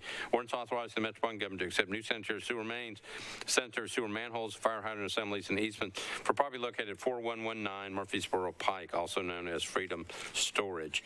And item number 53, BL 2022-1542, Withers and Pulley. Ordinance authorizing the Metropolitan Government of Nashville and Davidson County to abandon existing public water mains and to accept new public water mains and fire hydrant assemblies for property located at 1217 Phillip Street, also known as Clark UMC Residential. Those are the items on the second reading consent calendar. Anything needs to be bumped? All right. I need some committee reports. Councilmember Roten, Budget and Finance. Thank you, Mr. Vice Mayor. 1532 and 1534 were approved, 14 in favor, 0 against. All right. Thank you. Education. Who's got the Education Committee report? Okay. Councilmember Cash. We supported 6 for, 0 against. All right. Thank you. That was item number 1534. Councilmember Withers, Planning and Zoning. Thank you, Mr. Vice Mayor. Planning and Zoning met and considered 1532, 1534, 35, 36, 37, 38, 39, 40, 41, and 42, and we recommended approval of each of those, 7 in favor, 0 against, 0 abstentions. All right. Thank you. Last one in, Transportation Infrastructure, Councilmember Pulley. Thank you, Mr. Vice Mayor. Transportation recommended approval of BL 2022-1532, 10 in favor and 0 against, and 1536 through 1542, 9 in favor and 0 against, and I move approval of the second reading consent agenda. All right, I got a motion to approve the second reading consent calendar, properly seconded. Any discussion? Seeing none, all those in favor of the second reading consent calendar say aye. Opposed, no. You adopt. We're now back on bills on second reading that were not on the consent calendar. Item number 40, BL 2022-1528 by Councilmember Sepulveda, Toombs, Stiles, and others, an ordinance amending Title II, Title VI, and Title VII of the Metropolitan Code of Laws to amend the membership of various boards and commissions. Councilmember Sepulveda, you're recognized. Thank you, Vice Mayor. Committee reports. Got rules. Councilmember Rosenberg. Thank you, Mr. President. Rules voted for a one-meeting deferral at the request of the sponsor, 4 in favor, none against. All right, Government Operations, Councilmember Benedict. Thank you, Vice Mayor. Government Operations did not meet today due to lack of quorum. Okay. No action was taken. All right, Councilmember Sepulveda, back to you. Move for one meeting deferral with a brief comment. All right, Councilmember Sepulveda has moved for deferral of one meeting, properly seconded. Back to you. Thank you. I just wanted to have a one meeting deferral because I am currently working with the administration on an amendment, and we just needed a little bit more time. So with that, I would ask for your support. Okay. Councilmember Sepulveda has renewed her motion for a deferral of one meeting, again properly seconded. Any discussion? Seeing none, all those in favor say aye. Opposed, no. This one's deferred one meeting. Bill 2022-1529 by Councilmember Withers, Roten, and Hurt. It's an ordinance amending Chapter 5.12 of the Metropolitan Code of Laws pursuant to Tennessee Code annotated Section 67-4-1415 by increasing the hotel occupancy privilege tax in the amount of 1%, directing the proceeds to be used for the construction of and future capital improvements to a new enclosed stadium and debt service related. Councilmember Withers, you recognized. Thank you, Mr. Vice Mayor. Could I get committee reports, please? All right. Public facilities, Councilmember Bradford. Thank you, Vice Mayor. Public facilities, at the request of the sponsor, voted 5 in favor, none against, for a one meeting deferral. Okay. Councilmember Roten, Budget and Finance. Thank you, Mr. Vice Mayor. Budget and Finance voted 13 in favor, 0 against, and 1 deferral for a 1 meeting deferral, 1 abstention, I'm sorry. And then we also voted on proposed amendment and voted in favor, 13 in favor, 1 against. All right, Councilmember Withers, it's my understanding that this is an automatic deferral, but you've got an amendment sitting there. Yes, Mr. Vice Mayor. At this time, I do not wish to offer the amendment. It's in the packet, but we do have a 1 meeting deferral. We can certainly take up that amendment again at the next meeting. Okay, so this one's automatically deferred 1 meeting. Okay, got it. Okay. Next one up is BL 2022-1530 by Councilmembers Cash, Mendez, Bradford, and Benedict. It's an ordinance to amend chapters 13.20 of the Metropolitan Code of Laws to restrict obstructions within the public way or public right-of-way. Councilmember Cash, you're recognized. Thank you, sir, Chair. Committee reports. I've got Budget and Finance. Councilmember Roten. Thank you, Mr. Vice Mayor. Budget and Finance approved, 14 in favor, 0 against. Okay, Government Operations. Councilmember Bradford, you got that one? I'm sorry, Councilmember Benedict. Councilmember Benedict, Government Operations. Thank you, Vice Mayor. Once again, the Government Operations Committee did not have a quorum tonight, so no action was taken. Okay. Councilmember Pulley, you got Transportation, right? We're on BL 2022-1530. Transportation recommended a 1 meeting deferral with a re-referral to Transportation, 10 in favor and 0 against. All right. Councilmember Cash, you're recognized. Thanks. I would like to move to defer 1 meeting with a brief explanation. All right. Councilmember Cash has moved to defer 1 meeting, properly seconded. Back to you for an explanation. Thank you, Chair. So this is a bill that I worked with Mayor's Office, NDOT, Walk Bike Nashville. Basically, we have too many right-of-ways, street lanes, sidewalks, bike lanes that get closed off for an extended period of time. I know there was work done on this last term. This bill will kind of firm up some stuff and shorten that period before they have to ask for an exception to the policy. This will not, basically when they get permits, they are allowed to have a closure for about 6 days or for 6 days under this policy, and then they have to get an exception for a length longer than that. They have to have a traffic plan. They have to include, in some cases, like for sidewalks, include scaffolding to make sure that people can still walk on the sidewalks, have an alternate route. I would like to defer a meeting to work on a few things, especially related to fees that another council member asked. All right, so Councilmember Cash, you want to defer this, how many meetings? 1. 1 meeting, right. So the motion is to defer this 1 meeting. We're on BL 2022-1530, properly seconded. Any discussion on the deferral motion? Seeing none, we're ready to vote. All those in favor of deferral motion of 1 meeting for BL 2022-1530 say aye. Aye. Opposed, no. The deferral motion passes. All right, we're on item number 44, BL 2022-1533 by Council Members Rosenberg, Roten, Withers, and Pulley.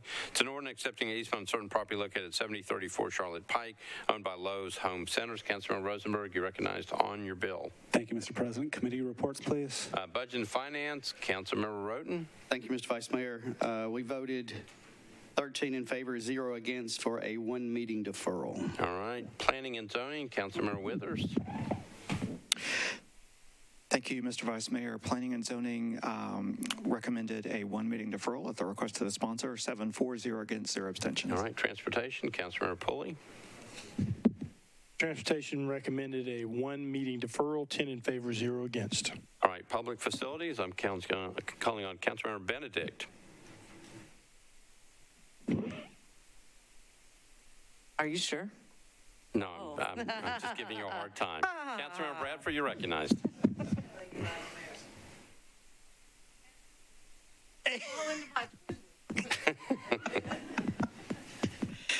Thank you, Vice Mayor. Councilmember Bradford, you're recognized for Public Facilities. Thank you for recognizing me this time. That's right. Public facilities, we voted to defer one meeting. All right. Back to you, Councilmember Rosenberg. One meeting, please. One meeting. I think it's automatically deferred one meeting. All right. Thank you. All right. Last one up, I believe, on second reading is item number 46, BL 2022-1535, by Council Members Roten, Withers, and Pulley, an ordinance authorizing the Director of Public Property or his designee to transfer to the state of Tennessee via the attached quitclaim deed any remaining fee interest the Metropolitan Government of Nashville and Davidson County have in a portion of a right-of-way of Broadway Avenue. It's Highway 70 in front of Union Station. Councilmember Roten, you're recognized. Thank you, Mr. Vice Mayor. Move approval. Committee reports, please. All right. Budget and Finance is yours. Budget and Finance, we approved 13 in favor, 0 against. We also approved an amendment, 13 in favor, 0 against. All right. Planning and Zoning, Councilmember Withers. Thank you, Mr. Vice Mayor. Planning and Zoning also considered BL 2022-1535. We recommended the amendment, 7 in favor, 0 against, 0 abstentions, and the bill as amended, 7 in favor, 0 against, 0 abstentions. All right. Thank you. Transportation, Councilmember Pulley. Transportation recommended approval of the amendment, 10 in favor, 0 against, and then recommended approval of the bill as amended, 10 in favor, 0 against. All right. Councilmember Roten, you're recognized. Thank you, Mr. Vice Mayor. I'd like to move the amendment. All the amendment does is just change property description that was attached inappropriately. All right. So Councilmember Roten has moved amendment number 1 to BL 2022-1535, properly seconded. Any discussion on the amendment? Seeing none, all those in favor of the amendment say aye. Opposed, no. Amendment's adopted. Councilmember Roten, you're on your bill as amended. Move approval. The motion is to approve BL 2022-1535 as amended on second reading, properly seconded. Any discussion? Seeing none, all those in favor say aye.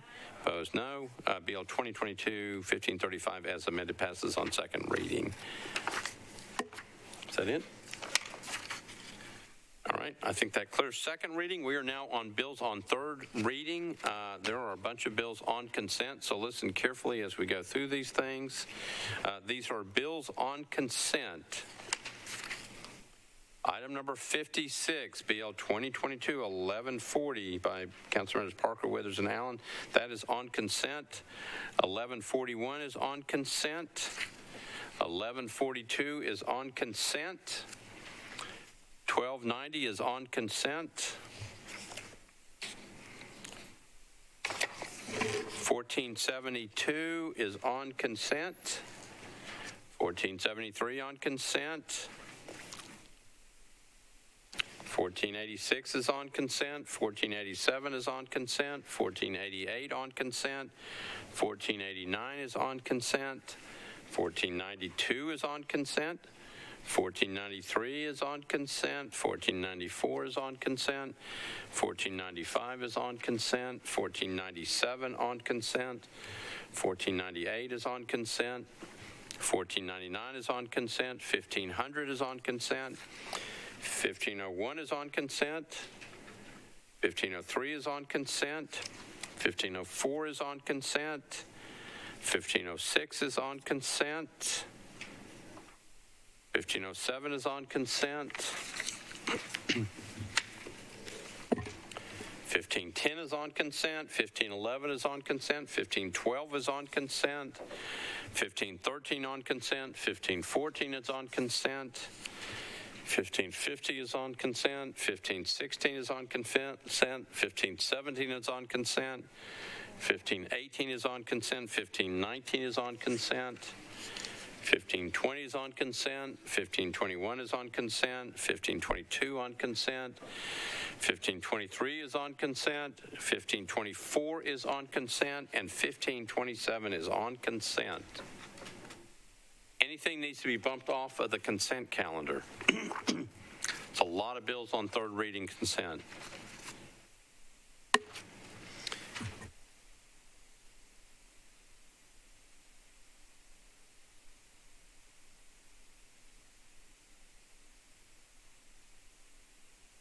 Think you're okay? Yeah. Okay. Councilmember Porterfield? Thank you, Vice Mayor. Can you bump BL 2022-1140 and 1141 from the consent agenda?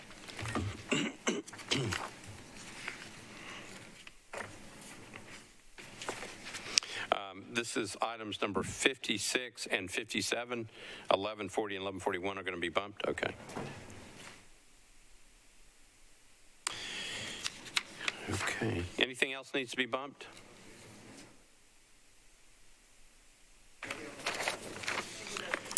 All right. Okay. Here we go. Item number 58 is the first one up. It is BL 2022-1142. By Council Members Parker and Hurt, an ordinance to amend Title 17 of the Metropolitan Code by canceling a portion of a planned unit development overlay district for properties located at 301 North 2nd Street and 651 and 660 Joseph Avenue, northeast corner of Dickerson Pike and Meridian Street. Item number 59, BL 2022-1290 by Councilmember Taylor. Ordinance to amend Title 17 by changing from RS5 to R6A zoning for property located at 1712 Arthur Avenue, approximately 260 feet northwest of Jane Street. Next one up is on page 28. Item number 65, BL 2022-1472 by Councilmember O'Connell. Ordinance to amend Title 17 to refine site plan review procedures within Chapter 17.37 Downtown Code and Chapter 17.40 administration procedures relating to approval of concept plans and final site plans within the DTC zoning district. That's again by Councilmember O'Connell. Item number 66 by Councilmember Rosenberg, BL 2022-1473. Ordinance to amend Section 17.40.010 of the Metropolitan Code of Laws to require written notice to neighboring property owners of the decision to grant or deny reasonable accommodation. Next item up is item number 68, BL 2022-1486 by Councilmember Syracuse. Ordinance to amend Title 17 by changing from R15 SP zoning for property located at 2600 Pennington Bend Road, approximately 110 feet south of Block 2 Road. It's 11.64 acres. And the companion bill, BL 2022-1487, ordinance to authorize building material restriction requirements for BL 2022-1486, a proposed specific plan zoning located at 2600 Pennington Bend Road. Proposed ordinance requires certain materials restricting the construction of buildings. Item number 70, BL 2022-1488 by Councilmember Toombs. Ordinance to amend Title 17 by changing from R6 to RM20A NS zoning for property located at 1718 Pecan Street, approximately 400 feet west of 18th Avenue North. It's 0.18 acres. BL 2022-1489 by Councilmember Sledge. Ordinance to amend Title 17 by changing from R6 to MUNA NS zoning for property located at 760 East Argyle Avenue. It's approximately 200 feet east of 8th Avenue South. It's 0.13 acres. Item number 72, BL 2022-1492 by Councilmember Parker. Ordinance to amend Title 17 by changing from IWD to RM15A NS zoning for property located at 806 Cherokee Avenue, approximately 255 feet east of Jones Avenue. BL 2022-1493 by Van Rees and Allen.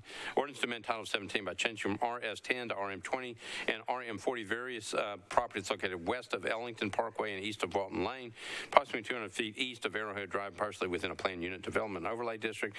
Item number 74, BL 2022-1494 by Van Rees and Allen. Ordinance to amend Title 17 by canceling a portion of a planned unit development overlay district on various properties located west of Ellington Parkway and east of Walton Lane, approximately 40 feet east of Walton Lane. Item number 75, BL 2022-1495 by Councilmember O'Connell. Ordinance to amend Title 17 by changing from R6A to RM20A NS zoning for property located at 5 Decatur Street, approximately 50 feet north of Meredith Avenue. Is 0.12 acres. Item number 76, BL 2022-1497 by Councilmember Withers. Ordinance to amend Title 17 of the Metropolitan Government by changing from CS and IR to SP zoning for property located at 515 Crutcher Street, northwest corner of Crutcher Street and South 6th Street, 1.79 acres. Councilmember Syracuse is item number 77, BL 2022-1498. Ordinance to amend Title 17 by changing from R8 to SP zoning for property located at 114 Cottage Lane at the corner of Cottage Lane and Lebanon Pike, 1.09 acres to permit a daycare center. BL 2022-1499 by Councilmember Stiles.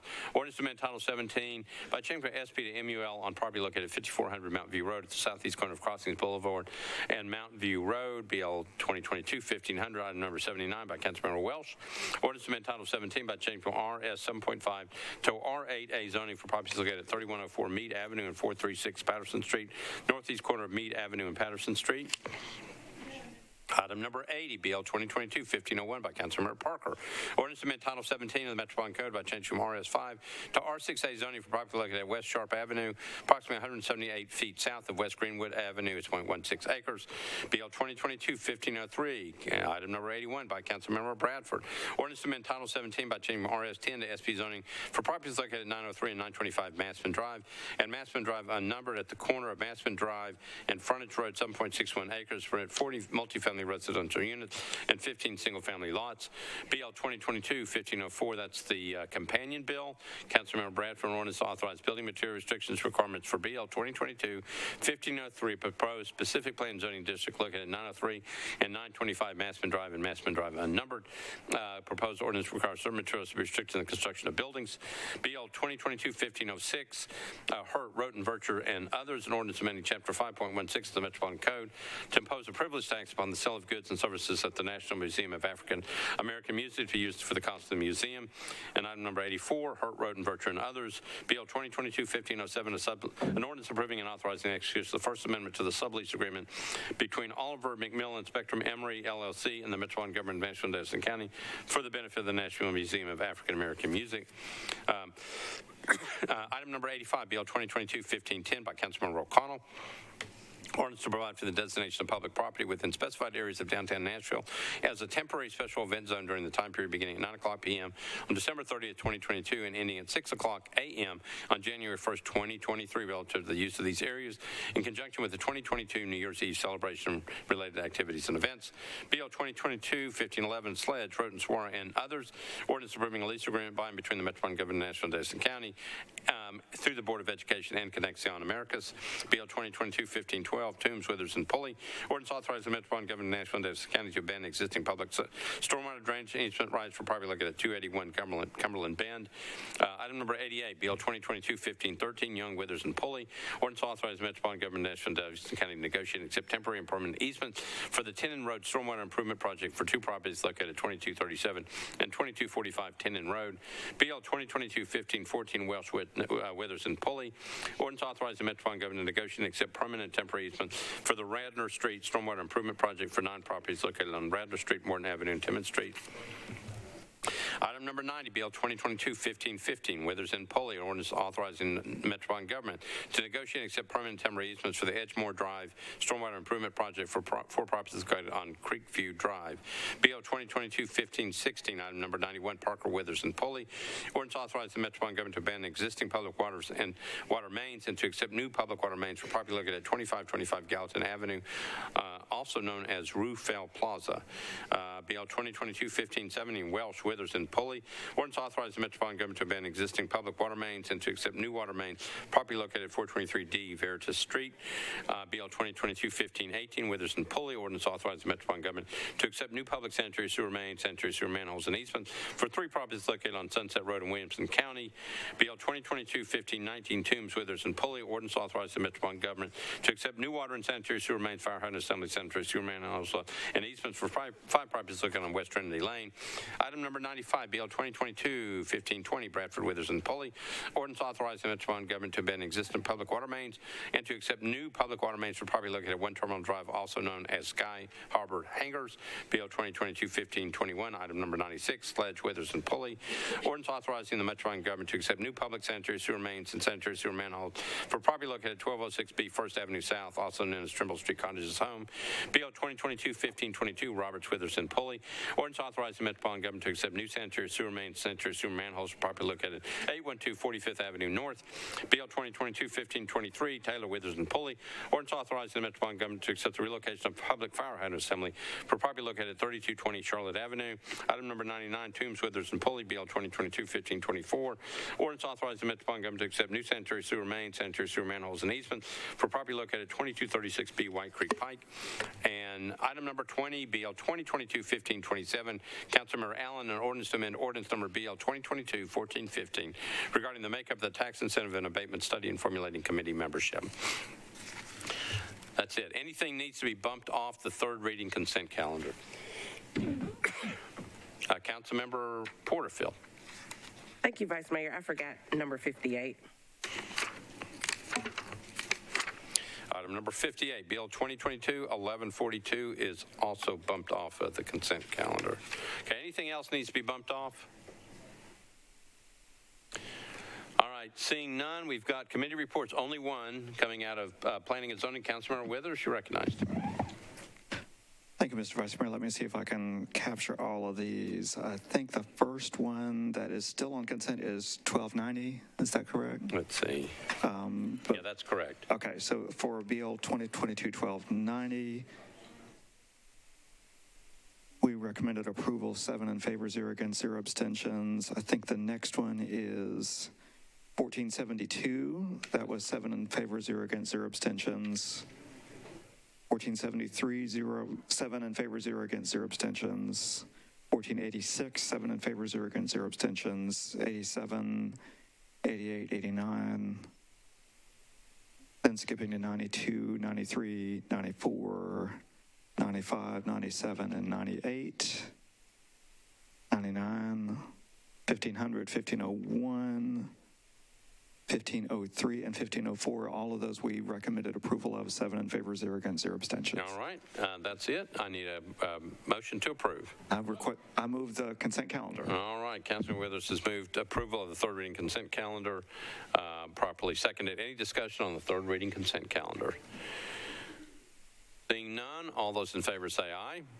Opposed, no. Third reading consent calendar is passed. Okay, let's go back and pick up the bills that were not on third reading consent.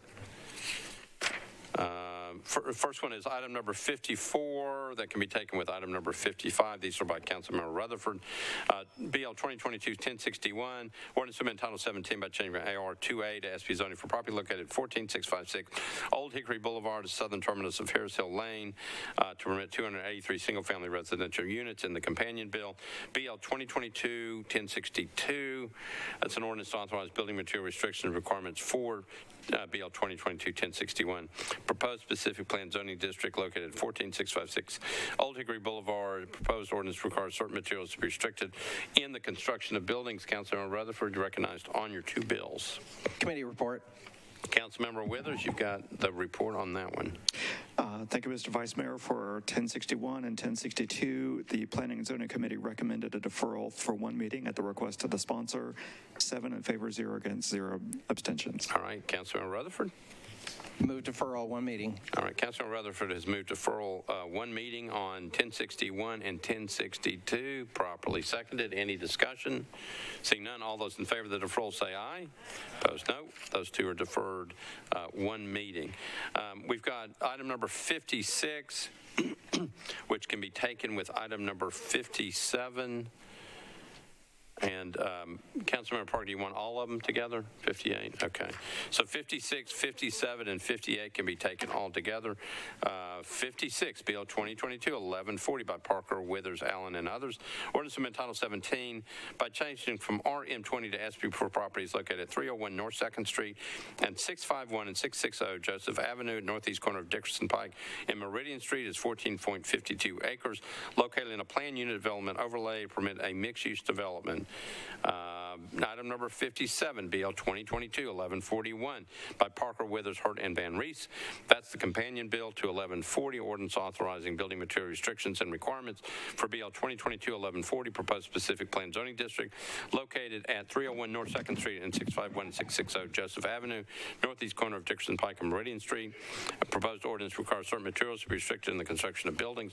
And then item number 58 by Council Members Parker and Hurt, BL 2022-1142, an ordinance to amend Title 17 by canceling a portion of a planned unit development overlay district for properties located at 301 North 2nd Street and 651 and 660 Joseph Avenue at the northeast corner of Dickerson Pike and Meridian Street, zone RM20. It's 14.52 acres. Councilmember Parker, you recognized on all those bills. Thank you, Vice Mayor. I believe we have a committee report or two. I don't recall exactly. Councilmember Withers, you've got one on, let's see. On 1140? 1140, that's right. For that one, Planning and Zoning recommended approval, 7 in favor, 0 against, 0 abstentions. Okay, and I think that was it. I think those, you didn't have one on the other two. That's correct. All right, so Councilmember Parker, back to you. Thank you. I'll move approval. All right, so Councilmember Parker is moving approval on BL 2022-1140, BL 2022-1141, and BL 2022-1142 for passage on third and final reading. Properly seconded. Back to you. Any discussion? No, move approval. Okay, motion is to approve. Discussion on the bills. Okay, I think we're going to have no vote, so we're going to be on the board. Okay, Mr. Clerk?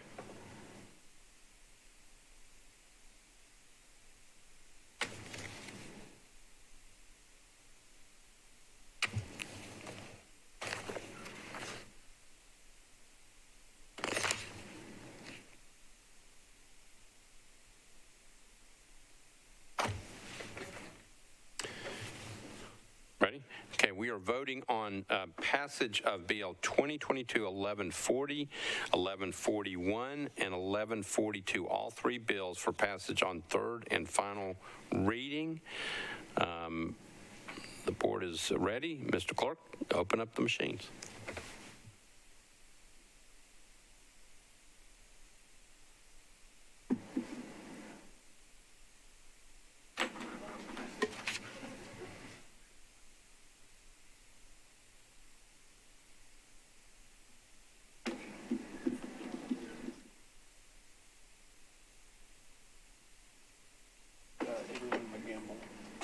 Councilmember Gamble?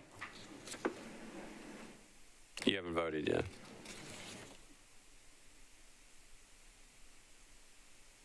Okay, everybody in? Mr. Clerk, close the machines, take the vote.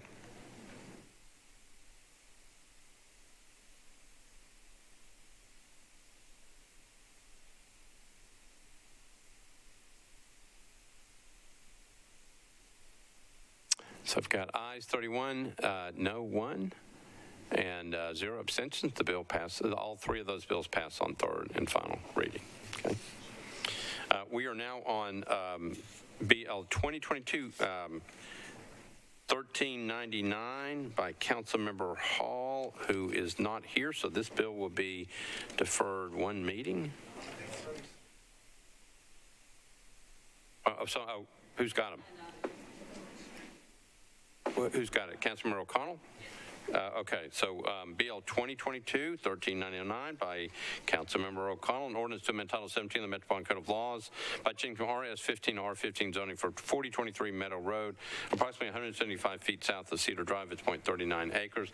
Councilmember O'Connell, you're recognized on the bill. Thank you, Mr. President. With this and 1403, I don't know if we can do it at the same time, but I was going to move for a deferral on both items. Okay. All right. So item number 61, we can do that together. BL 2022-1403 by Councilmembers Hall and O'Connell. Ordinance to amend Title 17, the Metropolitan Code of Laws is, by changing from RS 15 to R15 zoning for 3826 Fairview Drive. It's approximately 175 feet west of Timothy Drive. Okay, so Councilmember O'Connell, we have committee reports on both, so let's get those, and I'll come back to you.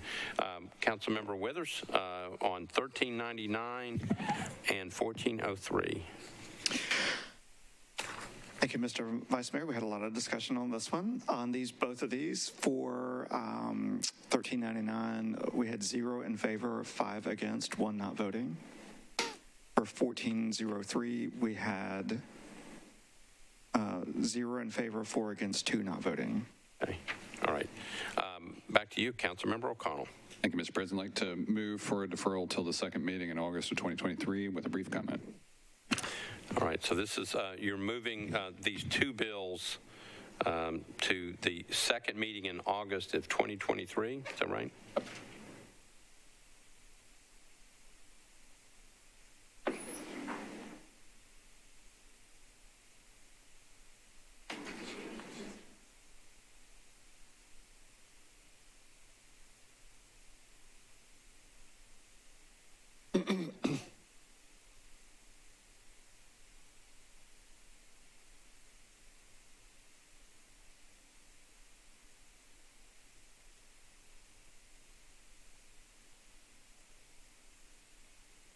So the motion is to defer both these bills into the second meeting in August of 2023 properly seconded. Discussion on the bills.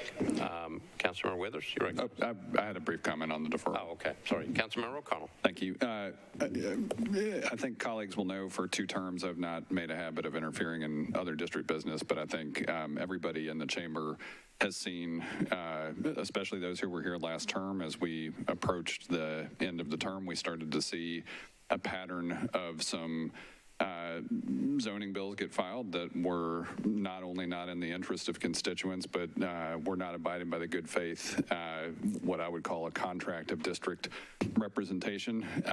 We're starting to see that, I think, in this case, where everybody in here understands that we have gotten concerns out of the community about not just a lack of process, but a lack of attentiveness to the community consideration. And you can hear from the committee reports that these were not well received by the Planning, Zoning, and Historical Committee. And I think it would be best if we helped constituents not have to come down here for what we know is not an appropriate application of the zoning process. I would encourage colleagues to support the deferral. Thank you.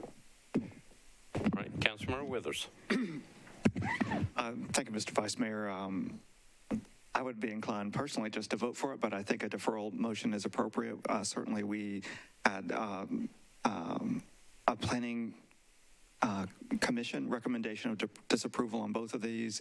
Sometimes it certainly is possible to bring a disapproved bill to the council, but usually if someone is going to do that, you're going to want to hear a fair amount of community support for it and good reasoning for it. And we have not heard community support. We've heard a lot of community opposition to both of these items. So for that reason, I do want to speak in favor of the deferral to the end of August, just in case something could be worked out between the council member and the community in the intervening time. I think that is a fair request to make, to defer to the second meeting in August. So I am in favor of the deferral.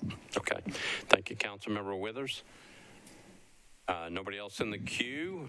We've got a motion to defer to the second meeting in August of 2023 for both BL 2022-1399 and 1403. All those in favor of the deferral motion say aye. Opposed, no. The motion to defer passes.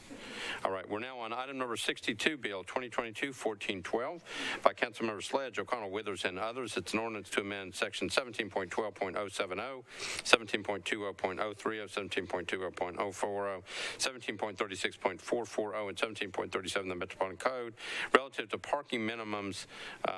Councilmember Sledge, you're recognized on your bill. Thank you, Vice Mayor. Let's start with committee reports. Okay, I've got Planning and Zoning. Councilmember Withers.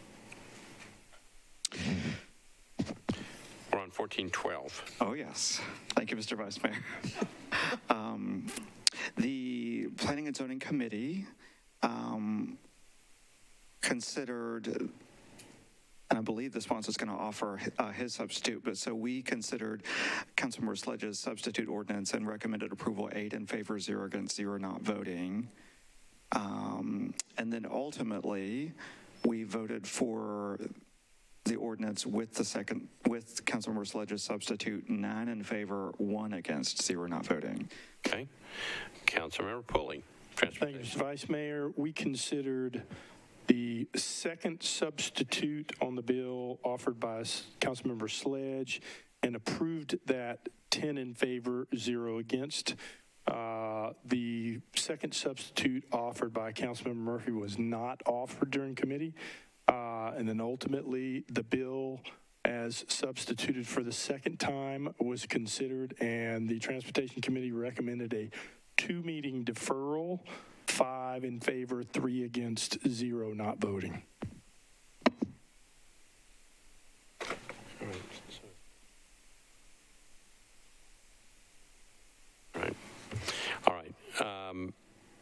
All right, so we've got both committee reports in. I'm going to recognize Councilmember Sledge.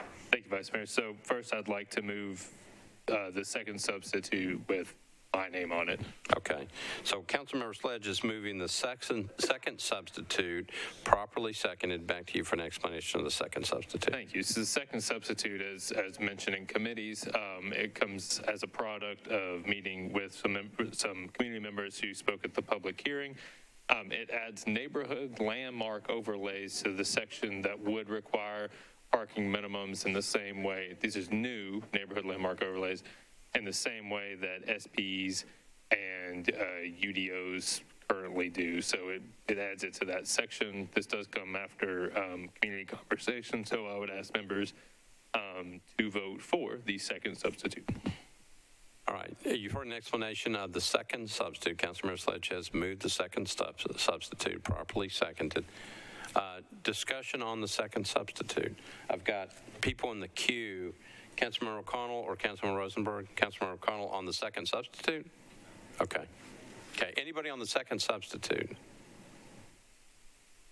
Okay, seeing none, we're ready to vote. All those in favor of the second substitute say aye. Aye. Opposed, no. Second substitute's on. Councilmember Sledge, recognized on your bill as substituted. Thank you, Vice Mayor. I would move approval with a brief explanation, and I would like to yield the balance of my time to Councilmember Allen, if appropriate, once I give a very short explanation. Okay, so the motion is to approve on third and final reading, properly seconded. Back to you. Yes, so thank you. Members, we've discussed this at length in committee, and I do know that there will be discussion. I would ask that you pass this tonight, and I'm going to give the remainder of my time to Councilmember Allen because we did talk about this after the deferral motion was made in Transportation Committee. What I would encourage members to think about as we go through this discussion is what we are doing is setting a new foundation. We've been saying in a very uncool way on some of this that we are flipping the script on parking minimums and maximums in the sense that there is still flexibility. In fact, this gives a lot more flexibility when it comes to creating parking for a variety of uses in the UZO. But what it does is it creates a new foundation to say, we're not going to do parking minimums. What we're going to do is parking maximums. So instead of on our appeal processes, trying to show that for whatever reason, because we have so many different kinds of uses in the UZO and in the city at large, instead of trying to show that you don't need the minimum parking, we are asking folks that if you have a traffic study and you can show that you do need above what would become the new parking maximums, they'll have that appeal process. With that said, I'd like to yield my time to Councilmember Allen. All right, Councilmember Allen, you're recognized.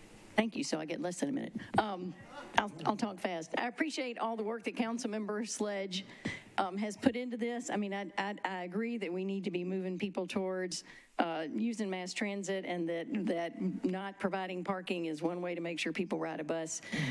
Councilmember Cash and I have lived in a district that is one of the areas that we've had a lot of discussion about, which is where you have residential bumping up against commercial. It's great if we are encouraging them to put less parking in, but we need to make sure that we don't do this on the backs of the residential neighbors. So I had asked for a 2-meeting deferral in traffic and NDOT, whatever we call that committee now. Because I would like to have more time to go back to neighborhoods and talk about options and assure them that we have protections in place.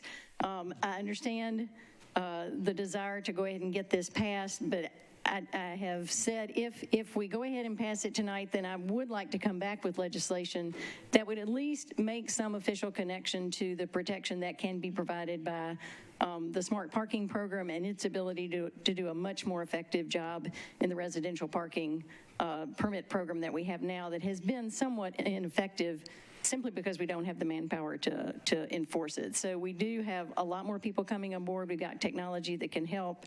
And if we can't slow this bill down and get something into this bill that says we will do that, then I would like to come back later and at least make sure that we have some kind of acknowledgement codified that says that we promise we will protect our neighbors, because it is clear that that's important to them, especially in those intersections where there are areas close to residential and commercial close together. So I thank you for the opportunity to just bring that important point out. Okay. All right. What's before us is a motion to approve on third and final reading Bill 2022-1412 as substituted. I've got people in the queue. Councilmember O'Connell, you're recognized. Thank you, Mr. President. Rise in support of the bill as the only member of council, I believe, that represents the portion of the city that has this policy in effect and has for decades via the downtown code. I think it's important that people understand we have, over the past decade where there have been no parking minimums within downtown, no fewer than 45,000 parking spaces. In fact, the number is actually approaching 50,000 at this point. And that's with no parking minimums mandated by Metro. So I want to we can't reiterate the point enough that this does not eliminate parking. This eliminates Metro's mandate of having a certain number of parking spaces per project. There is, in following up on the experience that I've had over the past 7 years representing a large portion of the city that already has this policy in effect where plenty of appropriate parking, maybe even more than appropriate parking, is produced regularly with projects. The financing and so many other elements come into play to determine that there is sufficient parking for both commercial and residential. We've now been in a couple of years worth of operating with the similar policy on our corridors, and I'm not sure I can point yet to a project that has taken full advantage of that in District 19. Maybe somebody else knows with one in another district. The main point here is that the policy is stable. It is not the kind of thing that if this passes tonight, we're going to wake up tomorrow and there will be some kind of parking Armageddon. And you're going to hear from people that are in support of this, including what you just heard, the dialogue between Councilmembers Allen and Sledge, that there is a huge commitment to making sure that where the impact may be felt in some neighborhoods, there are going to be a lot of people interested in getting those policies supported. The other thing I'll say is I am one of the members of this body that has fought for 7 years to try to expand our opportunities to move around the city in multiple ways, not just cars, and that includes transit, that includes walking, that includes biking, that it basically includes any way you can safely and reliably move around. We need to continue to move in that direction. I am committed to looking for every opportunity to do that while I remain on the council, and I hope others will as well. This is something that advances our affordability goals. When they did this in Minneapolis, we watched studio apartment rents drop from $1,200 to $1,000. It affects affordability. It affects mobility. It's a positive impact on our climate goals as a city. I encourage colleagues to support. Thank you so much. All right, thank you, Councilmember Rosenberg. Thank you, Mr. President. I really appreciate the aspirational nature of this legislation and have a great deal of respect for the folks who are bringing it forward and their goals of increasing mobility, reducing the footprint of parking and reducing dependence on cars. This does not affect development in my district, but it affects my constituents, and I'm concerned about it. Transit is not an option for people in my district. For folks in my neighborhood, it's about a 2-hour walk to the nearest bus stop.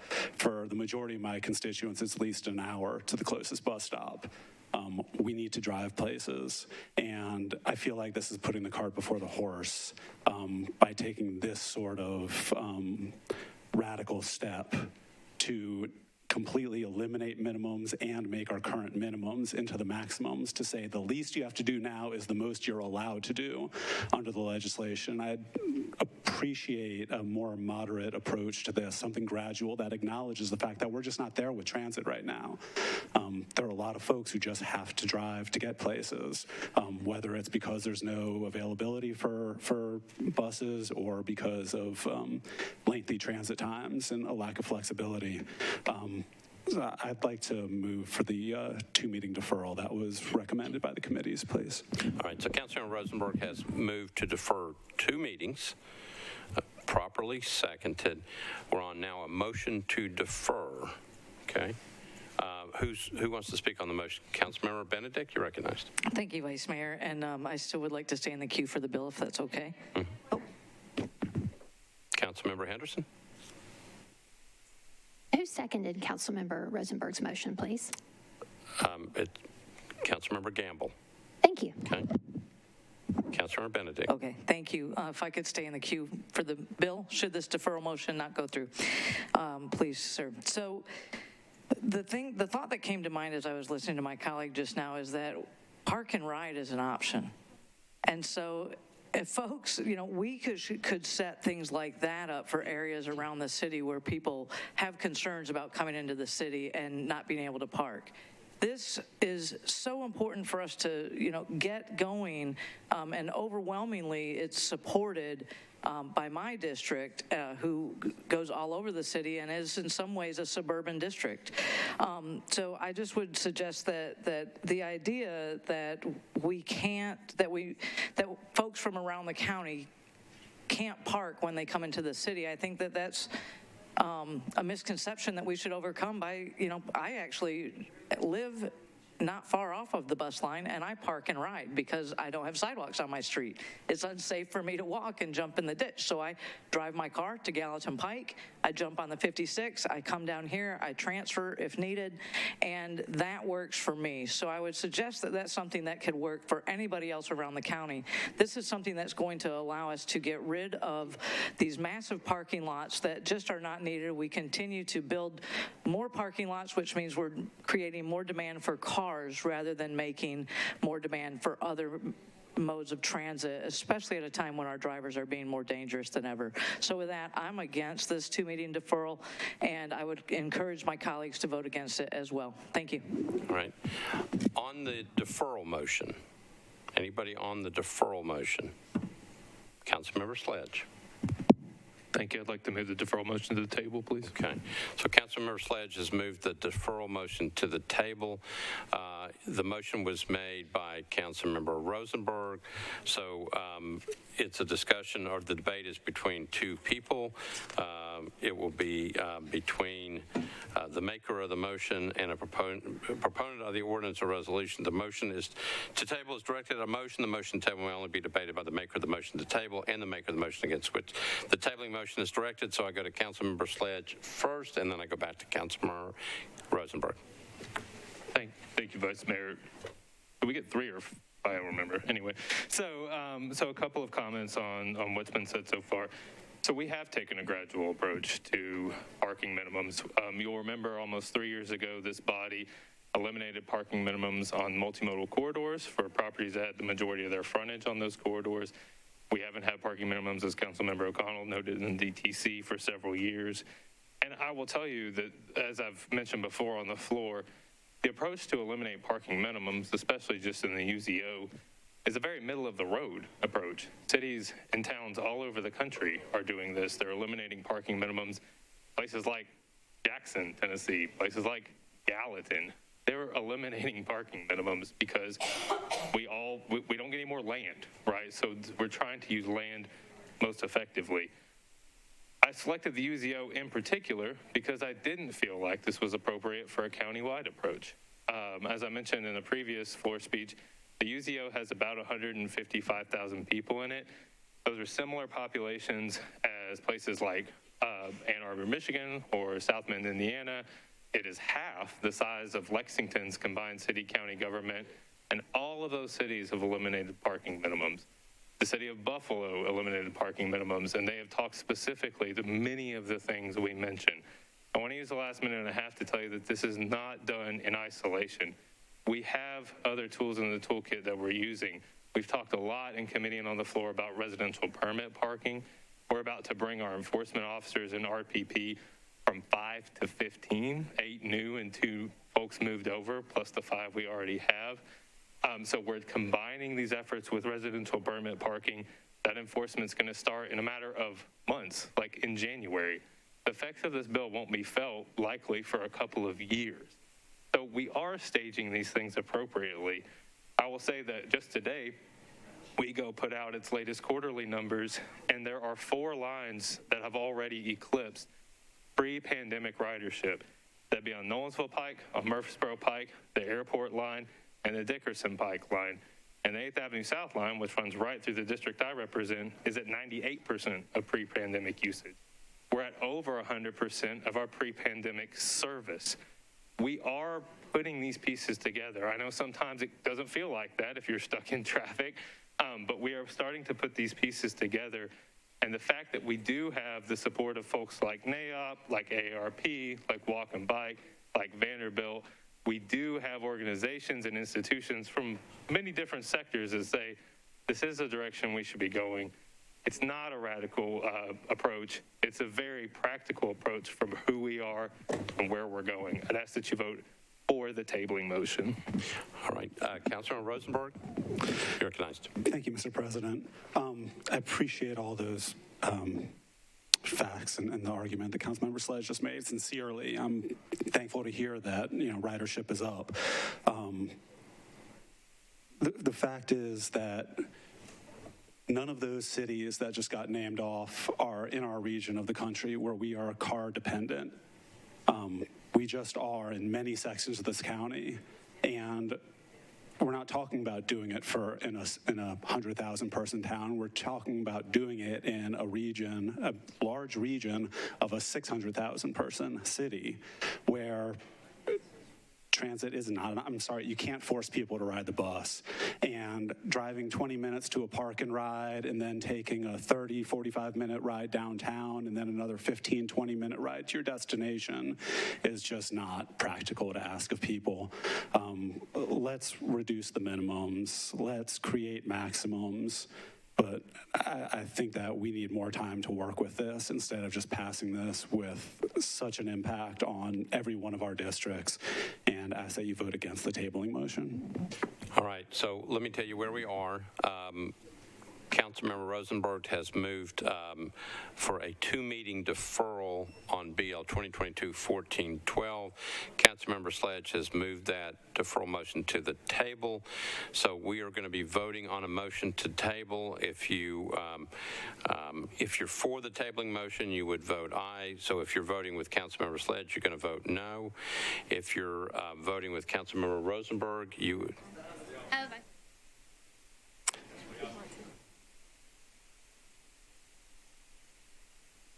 That's what I thought I said. All right, I thought I said that right. So if you're, okay, so it's a motion to table. So if you're voting with Councilmember Sledge, you're going to vote for the tabling motion. I thought I said that right. Okay, well, maybe I didn't. All right, so if you're voting with Councilmember Sledge, you would vote aye on the tabling motion. If you're voting with Councilmember Rosenberg, you would vote no on the tabling motion. Got it? Okay, so if you want to vote for the motion on the deferral, you would vote no because you'd be voting with Councilmember Rosenberg. Got it? Again, if you want to table Councilmember Rosenberg's motion, you're going to vote yes on the tabling motion. If you're voting with Councilmember Rosenberg, you would vote no. Okay, Mr. Clerk?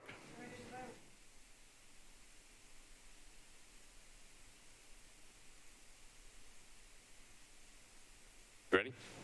Okay. It's a motion to table, all right? Mr. Clerk, open up the machines.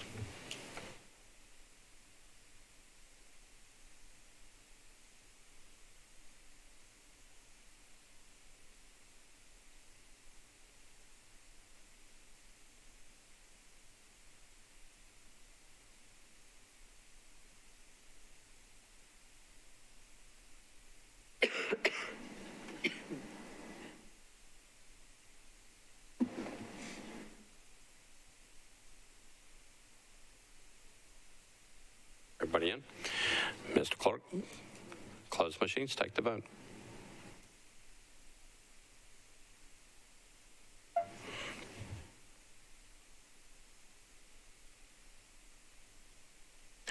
And there's 20 ayes, noes 11, 1 abstention. The motion to table prevails. So we are now back on Councilmember Sledge's motion to approve on third reading as substituted. I'm going to go back through the order. Councilmember Sledge, you've already talked on the bill, so I'm going to bypass you. Councilmember Taylor, you're recognized on the bill. Thank you. So it's been mentioned that this is putting the cart before the horse.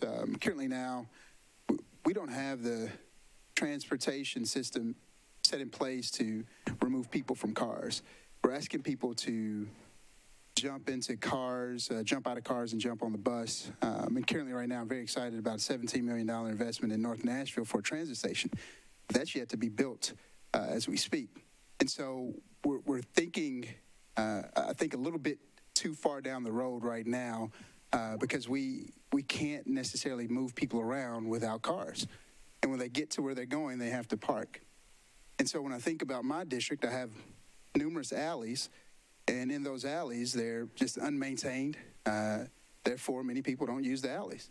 And so they park on the street for their normal street parking for their homes.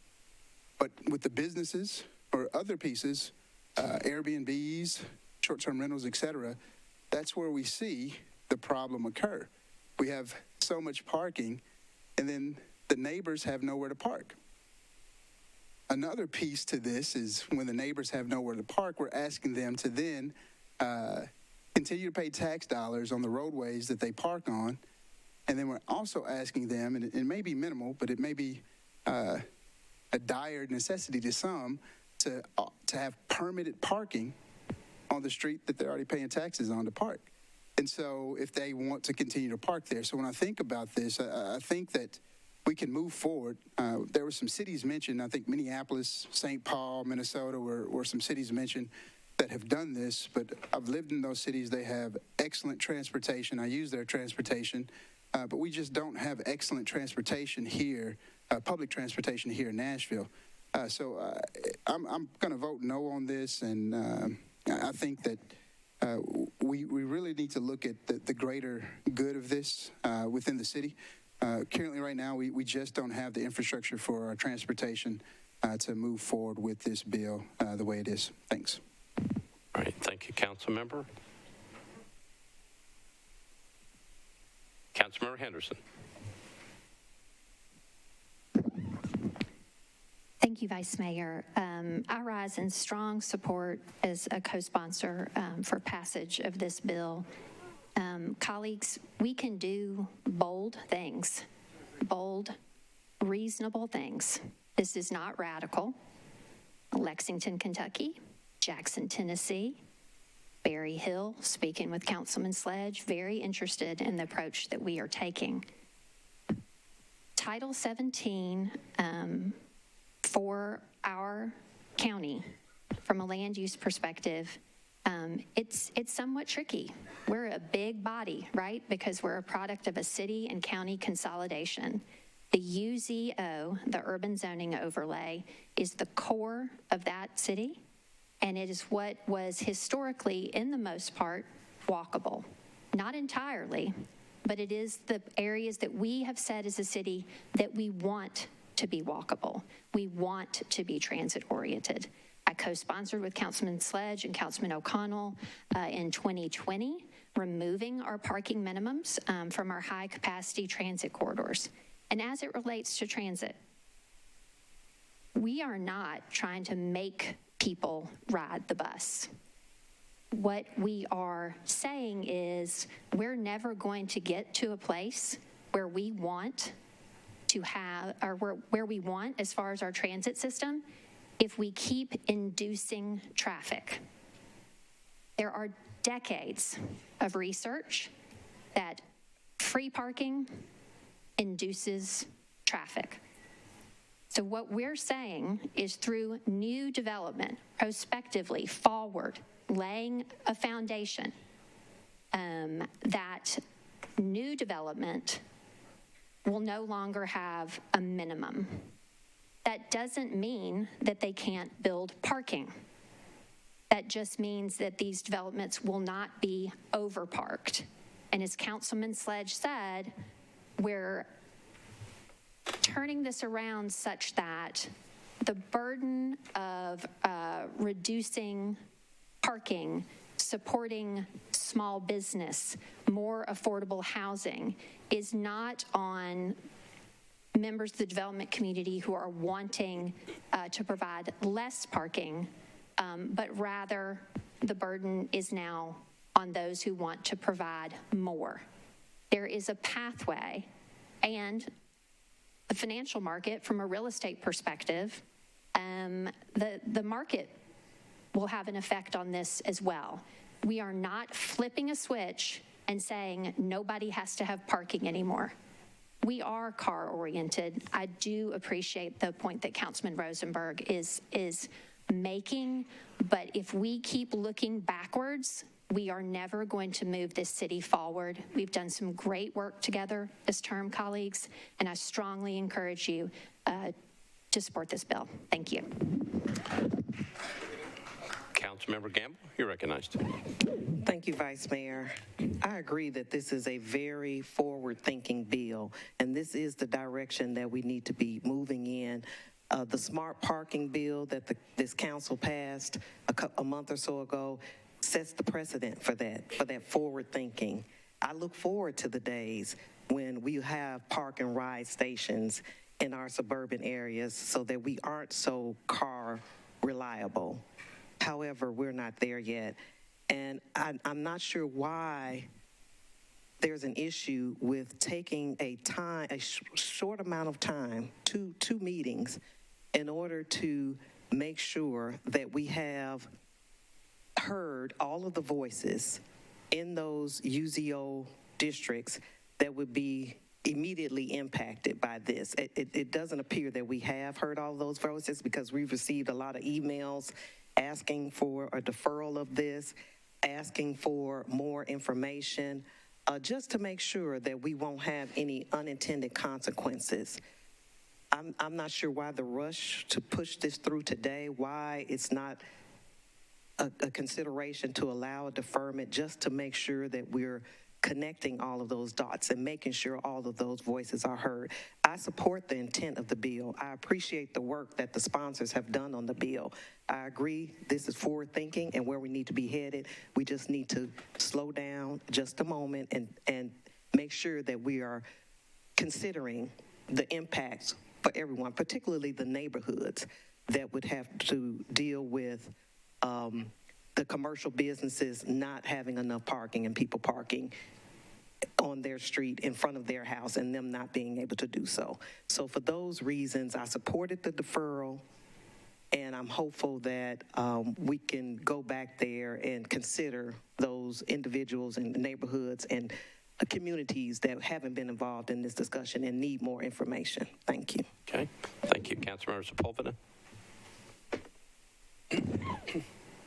Thank you, Vice Mayor. I'm just rising in support of the legislation.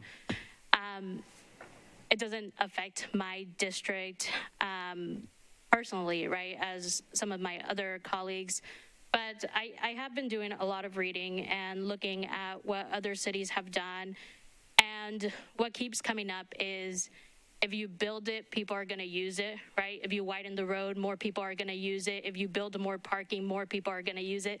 The problem's not going to go away, right? So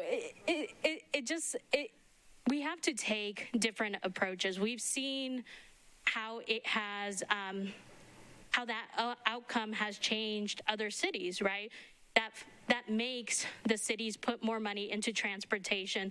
We see more housing starting to go up. We have to be innovative, and continuing to do the same thing has not worked. Neighborhoods could still apply for parking permits. And I would love, for my colleagues to have the confidence in NDOT that they will be helping these neighborhoods, and they have said that they are helping these neighborhoods, make sure that they are able to apply and make this process easy. We have to put more money into transportation. We have to have more sidewalks. We have to have more bike lanes. And we can't have more of that when we are taking up space with parking. We can't see more units when we are taking up more space with parking. It doesn't make sense. This does affect only the UZO. I think it is a great case study for the city. It's not going to happen overnight. We all know that. There are several different options in the downtown area and the UZO area in general. So I would just ask my colleagues to support this. The people that are against this are going to be against this no matter if we have a 2-meeting deferral. These neighborhood that have reached out to us, we know that Councilmember Sledge has already met with them. I just don't see what changes with the 2-meeting deferral. And so I'm just going to ask my colleagues to be in support. All right. Councilmember O'Connell, have you already spoken on this bill? Okay. Councilmember Hancock. Previous question. Okay, so Councilmember Hancock has called the previous question. We're not voting on the bill, we're voting on the previous question.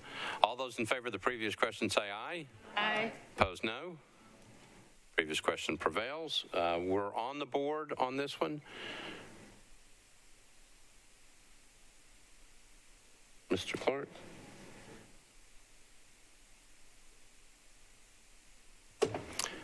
So the motion is to approve Bill 2022-1412 as substituted.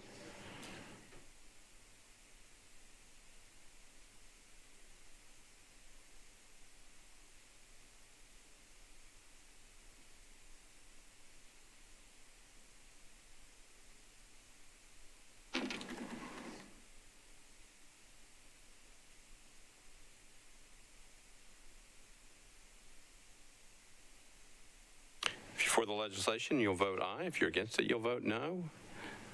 Mr. Clark, open up the machine.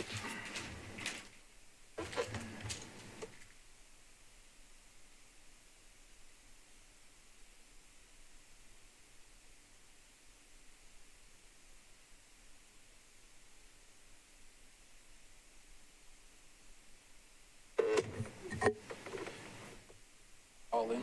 All in? All right, all the votes are in. Mr. Clerk, close the machines, take the vote.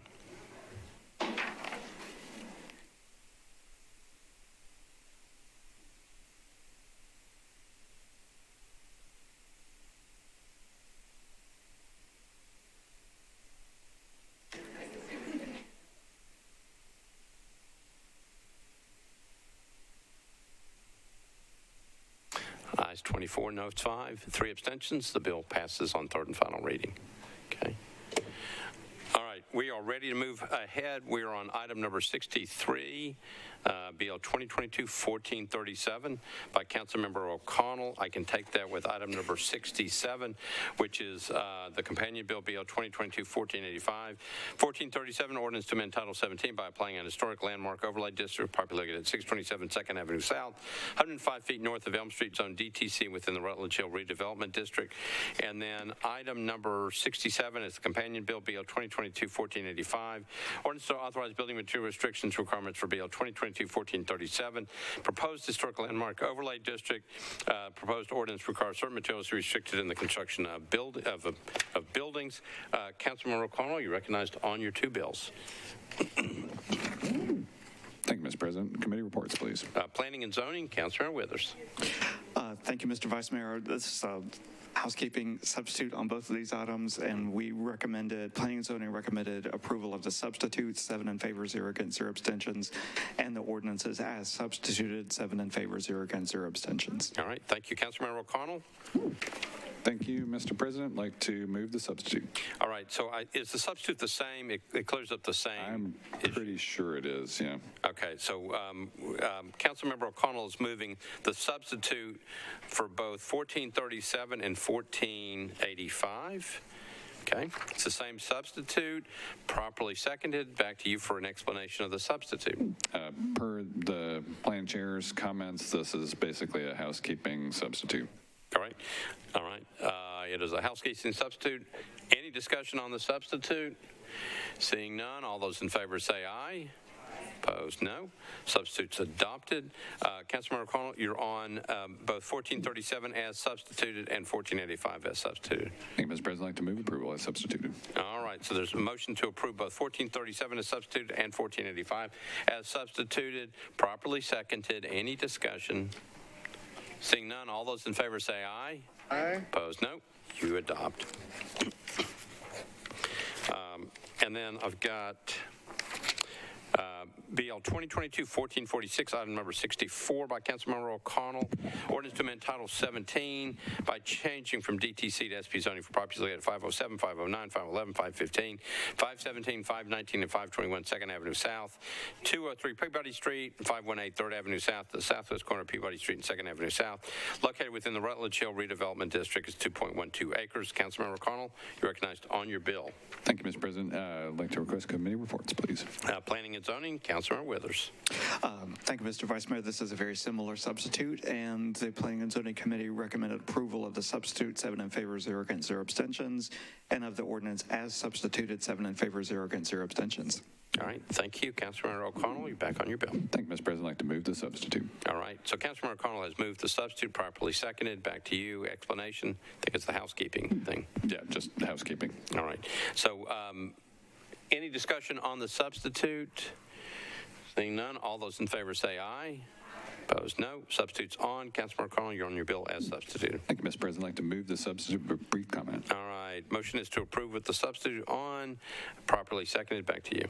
Thank you. We had some pretty intense community conversation around these projects. They are, they absolutely intensify what the downtown code makes possible in this area as you move away from KV up toward Rutledge Hill.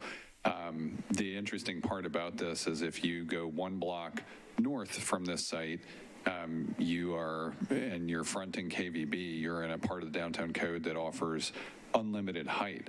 And the transition space between what unlimited height is and where the guidance of this area where you could get 11 to 20 stories is there's a lot of discretion in there. And I know the planning staff discussion, the planning commission discussion, and certainly the community discussion looked at this from multiple angles. An early version of this proposal was actually rejected out of hand, and I want to kind of celebrate the wins that I think the planning department and the community got from the redesign and a second approach at this. So appreciate all of the work that went into this. I've been working on this, honestly, for the better part of 4 years, and think we got something that will really enhance Second Avenue and the area between KVB and Rutledge Hill, and encourage colleagues to support. Thank you. All right, thank you, Councilmember Withers, you're recognized. Thank you, Mr. Vice Mayor. Just wanted to rise in support of this. Again, I think Councilmember O'Connell's done a great job. I know our planning staff have looked at it as well. We do have a lot of development coming on in town, and sometimes we have folks describe things as repetitive glass boxes, but I think that for some of these proposals in this area, there really is terrific architecture that's being offered, as well as open space and just a lot of public amenities. So I know this is an area of town that a lot of folks go through, but just want to congratulate Councilmember O'Connell for working so well with the planning department staff and the applicants for bringing what are some truly transformative projects to an area that needs a little bit better design and great open space as well. So just wanted to say that. Thank you. All right, thank you, Councilmember. Anybody else? We are on Councilmember O'Connell's motion to approve Bill 2022-1446 as substituted for passage on third and final reading. Nobody else in the queue? We're ready to vote. All those in favor say aye. Opposed, no. You adopt. I believe, Director Darby, that completes our calendar. Okay. Need a motion to adjourn. A motion to adjourn, properly seconded. Any discussion? Seeing none. All those in favor say aye. Opposed, no. We stand adjourned. And so the council has concluded about a 2.5-hour meeting tonight. It was a 44-page long agenda, about 100 items to vote on. Moving to third reading bills, giving final approval tonight. The council gave final approval to 3 controversial bills to rezone the former River Chase apartments near Dickerson Road. That's also near the East Bank and near the massive Oracle development. There were concerns here about the dislocation of residents and a lack of affordable housing. Bills have been studied and debated. We've had public hearings with quite emotional input from neighbors there. This has been going on since February this year. There have been efforts to provide housing assistance to the former River Chase residents. The bills were passed tonight, all 3 of them, 31-1 with 1 abstention. They now go to Mayor Cooper for his consideration and probably his signing. Council also approved on third reading tonight a bill that would eliminate minimum parking requirements in the urban zoning overlay area, which is a large amount of urban Nashville. Minimum parking requirements require property owners to build and maintain a certain number of automobile parking spaces on site. to be granted development permits and operate. Many of those who support the bill say by doing this will actually allow people not to have to overpark in this particular case. There were concerns from urban neighborhoods that also share parking spaces with existing commercial buildings. There were commercial developments. They were worried that their parking would disappear as more commercial developments come in.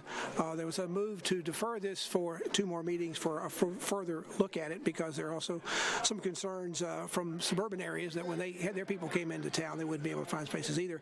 But that was tabled tonight, and the bill finally was approved tonight, 24-5. It now will go to Mayor Cooper again for his signatures. Finally, on third reading, the council approved a bill that would impose a 5% privilege tax on the sales of goods and services at the National Museum of African American Music downtown. It can be used to defray the cost of the museum. The bill required 27 yes votes tonight on third and final reading. It passed on the council's consent agenda, which means it was passed without debate, without any opposition, so that appeared to meet the 27-vote requirement.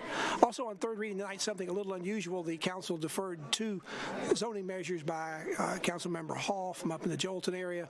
These were disapproved bills, disapproved by the Planning Commission.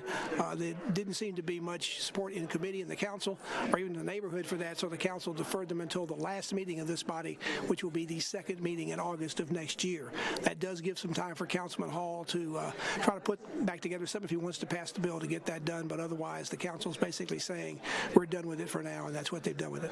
Another fight tonight on a first reading bill that was interesting. A council member wanted to have a public hearing on a bill before it passed on first reading, to have that public hearing held in February after passing it perhaps on first reading, but to have a public hearing on a bill like this would require a 2/3 vote to be added to the bill.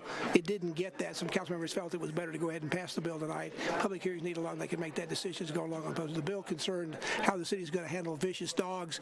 Supporters say they've had some meetings about this. People across the community have known about it, but other council members complained that those meetings were held mostly in the sponsors district and did not have much citywide visibility.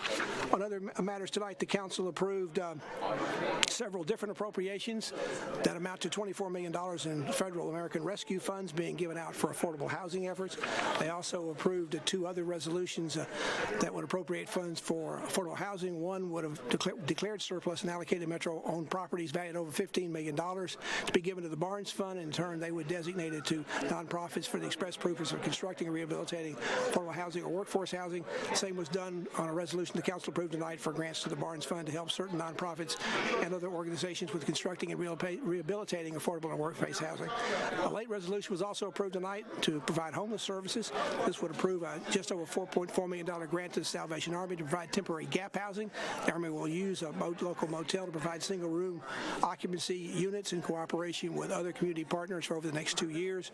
The grant is using funds that were approved by the council recently in $50 million, again, for American Rescue funds to do that. 2 bills tonight concerning the proposal to build a new domed roof stadium over on the Tennessee Titans football team. It would be built on the east bank of the Cumberland River near the present Nissan Stadium. There was one amendment offered on a resolution that would say that the resolution concerned how the city was going to develop the property adjoining the new stadium. This would be important to generate sales tax and other monies in order to pay for the stadium. The bill requested a division of purchases with the division of planning to prepare solicitation to start looking to seek a private partner to develop this area around the stadium. There was an amendment added to it tonight that basically said, by approving the resolution, the council does not indicate any commitment to approve any other pending or future legislation related to the East Bank or the new stadium, but the council is willing to move forward with the mayor's office to further explore the possibility of working with a private development partner. This is the first piece of legislation the council has approved moving forward in any way on the stadium. This is sort of inching forward at this point. Another bill that was on here tonight was deferred again for 2 meetings. This is an ordinance that was on second reading. It would have raised the city's hotel-motel occupancy tax by 1%. This would help Metro pay for Metro's share, part of the share of the construction and the future capital improvements to the new enclosed stadium. That was deferred. The council is continuing to study the entire stadium project with several committee meetings and some public hearings that will soon be held across the county, probably until those hearings are over before the council takes any action on any other legislation before the council about this particular item. Council also approved tonight a resolution that would allow the state health department to provide the city with a mobile vaccination trailer to promote vaccination events, including COVID-19 shots. There's no funds mentioned in the legislation, but the proposal is certainly in contrast to opposition by some state officials to vaccination vaccination efforts earlier during the pandemic. Council approved several memorializing resolutions, including recognizing Nashville's Harry Mukhtar as the 2022 Landon Donovan Major League Soccer MVP. Body also recognized the 30th anniversary of Siloam Health. That bill was actually deferred tonight because it did not get through committee, but it also designated, and the council did approve, November 20th, 2022 is Transgender Day of Remembrance in Nashville and Davidson County. Council also was to consider a bill to increase the size of several boards and commissions to foster more diversity and representation. That bill was deferred. Apparently, the administration wants to work out an additional amendment about this to make them more comfortable with it. The bill already has 14 sponsors, so should be coming back at the next meeting in December. Also, on second reading, the council did approve a bill that would expand the size of the Urban Services District by a very small amount, only 12 parcels in District 13, located on Ortega Drive. District 13 is where Councilman Bradford is the council representative. Urban Services is the higher property tax rate in Metro, where in return taxpayers receive increased protection and fire protection and street lights along with trash collections. The council will have to hold a public hearing about this bill on third and final reading. That meeting is now scheduled for the council to vote on December the 6th in this next meeting. Council is now in recess for 3 weeks. During that time, we'll observe the Thanksgiving holiday. We wish you a blessed and safe Thanksgiving holiday. We're back here in 3 weeks to provide coverage of this meeting. That'll get on the first Monday in December, December 6th. I'll be here at that time to provide that coverage. We now wish you good night from the council chambers. Tonight's Metro Council meeting has been a public affairs presentation of the Metro Nashville Network.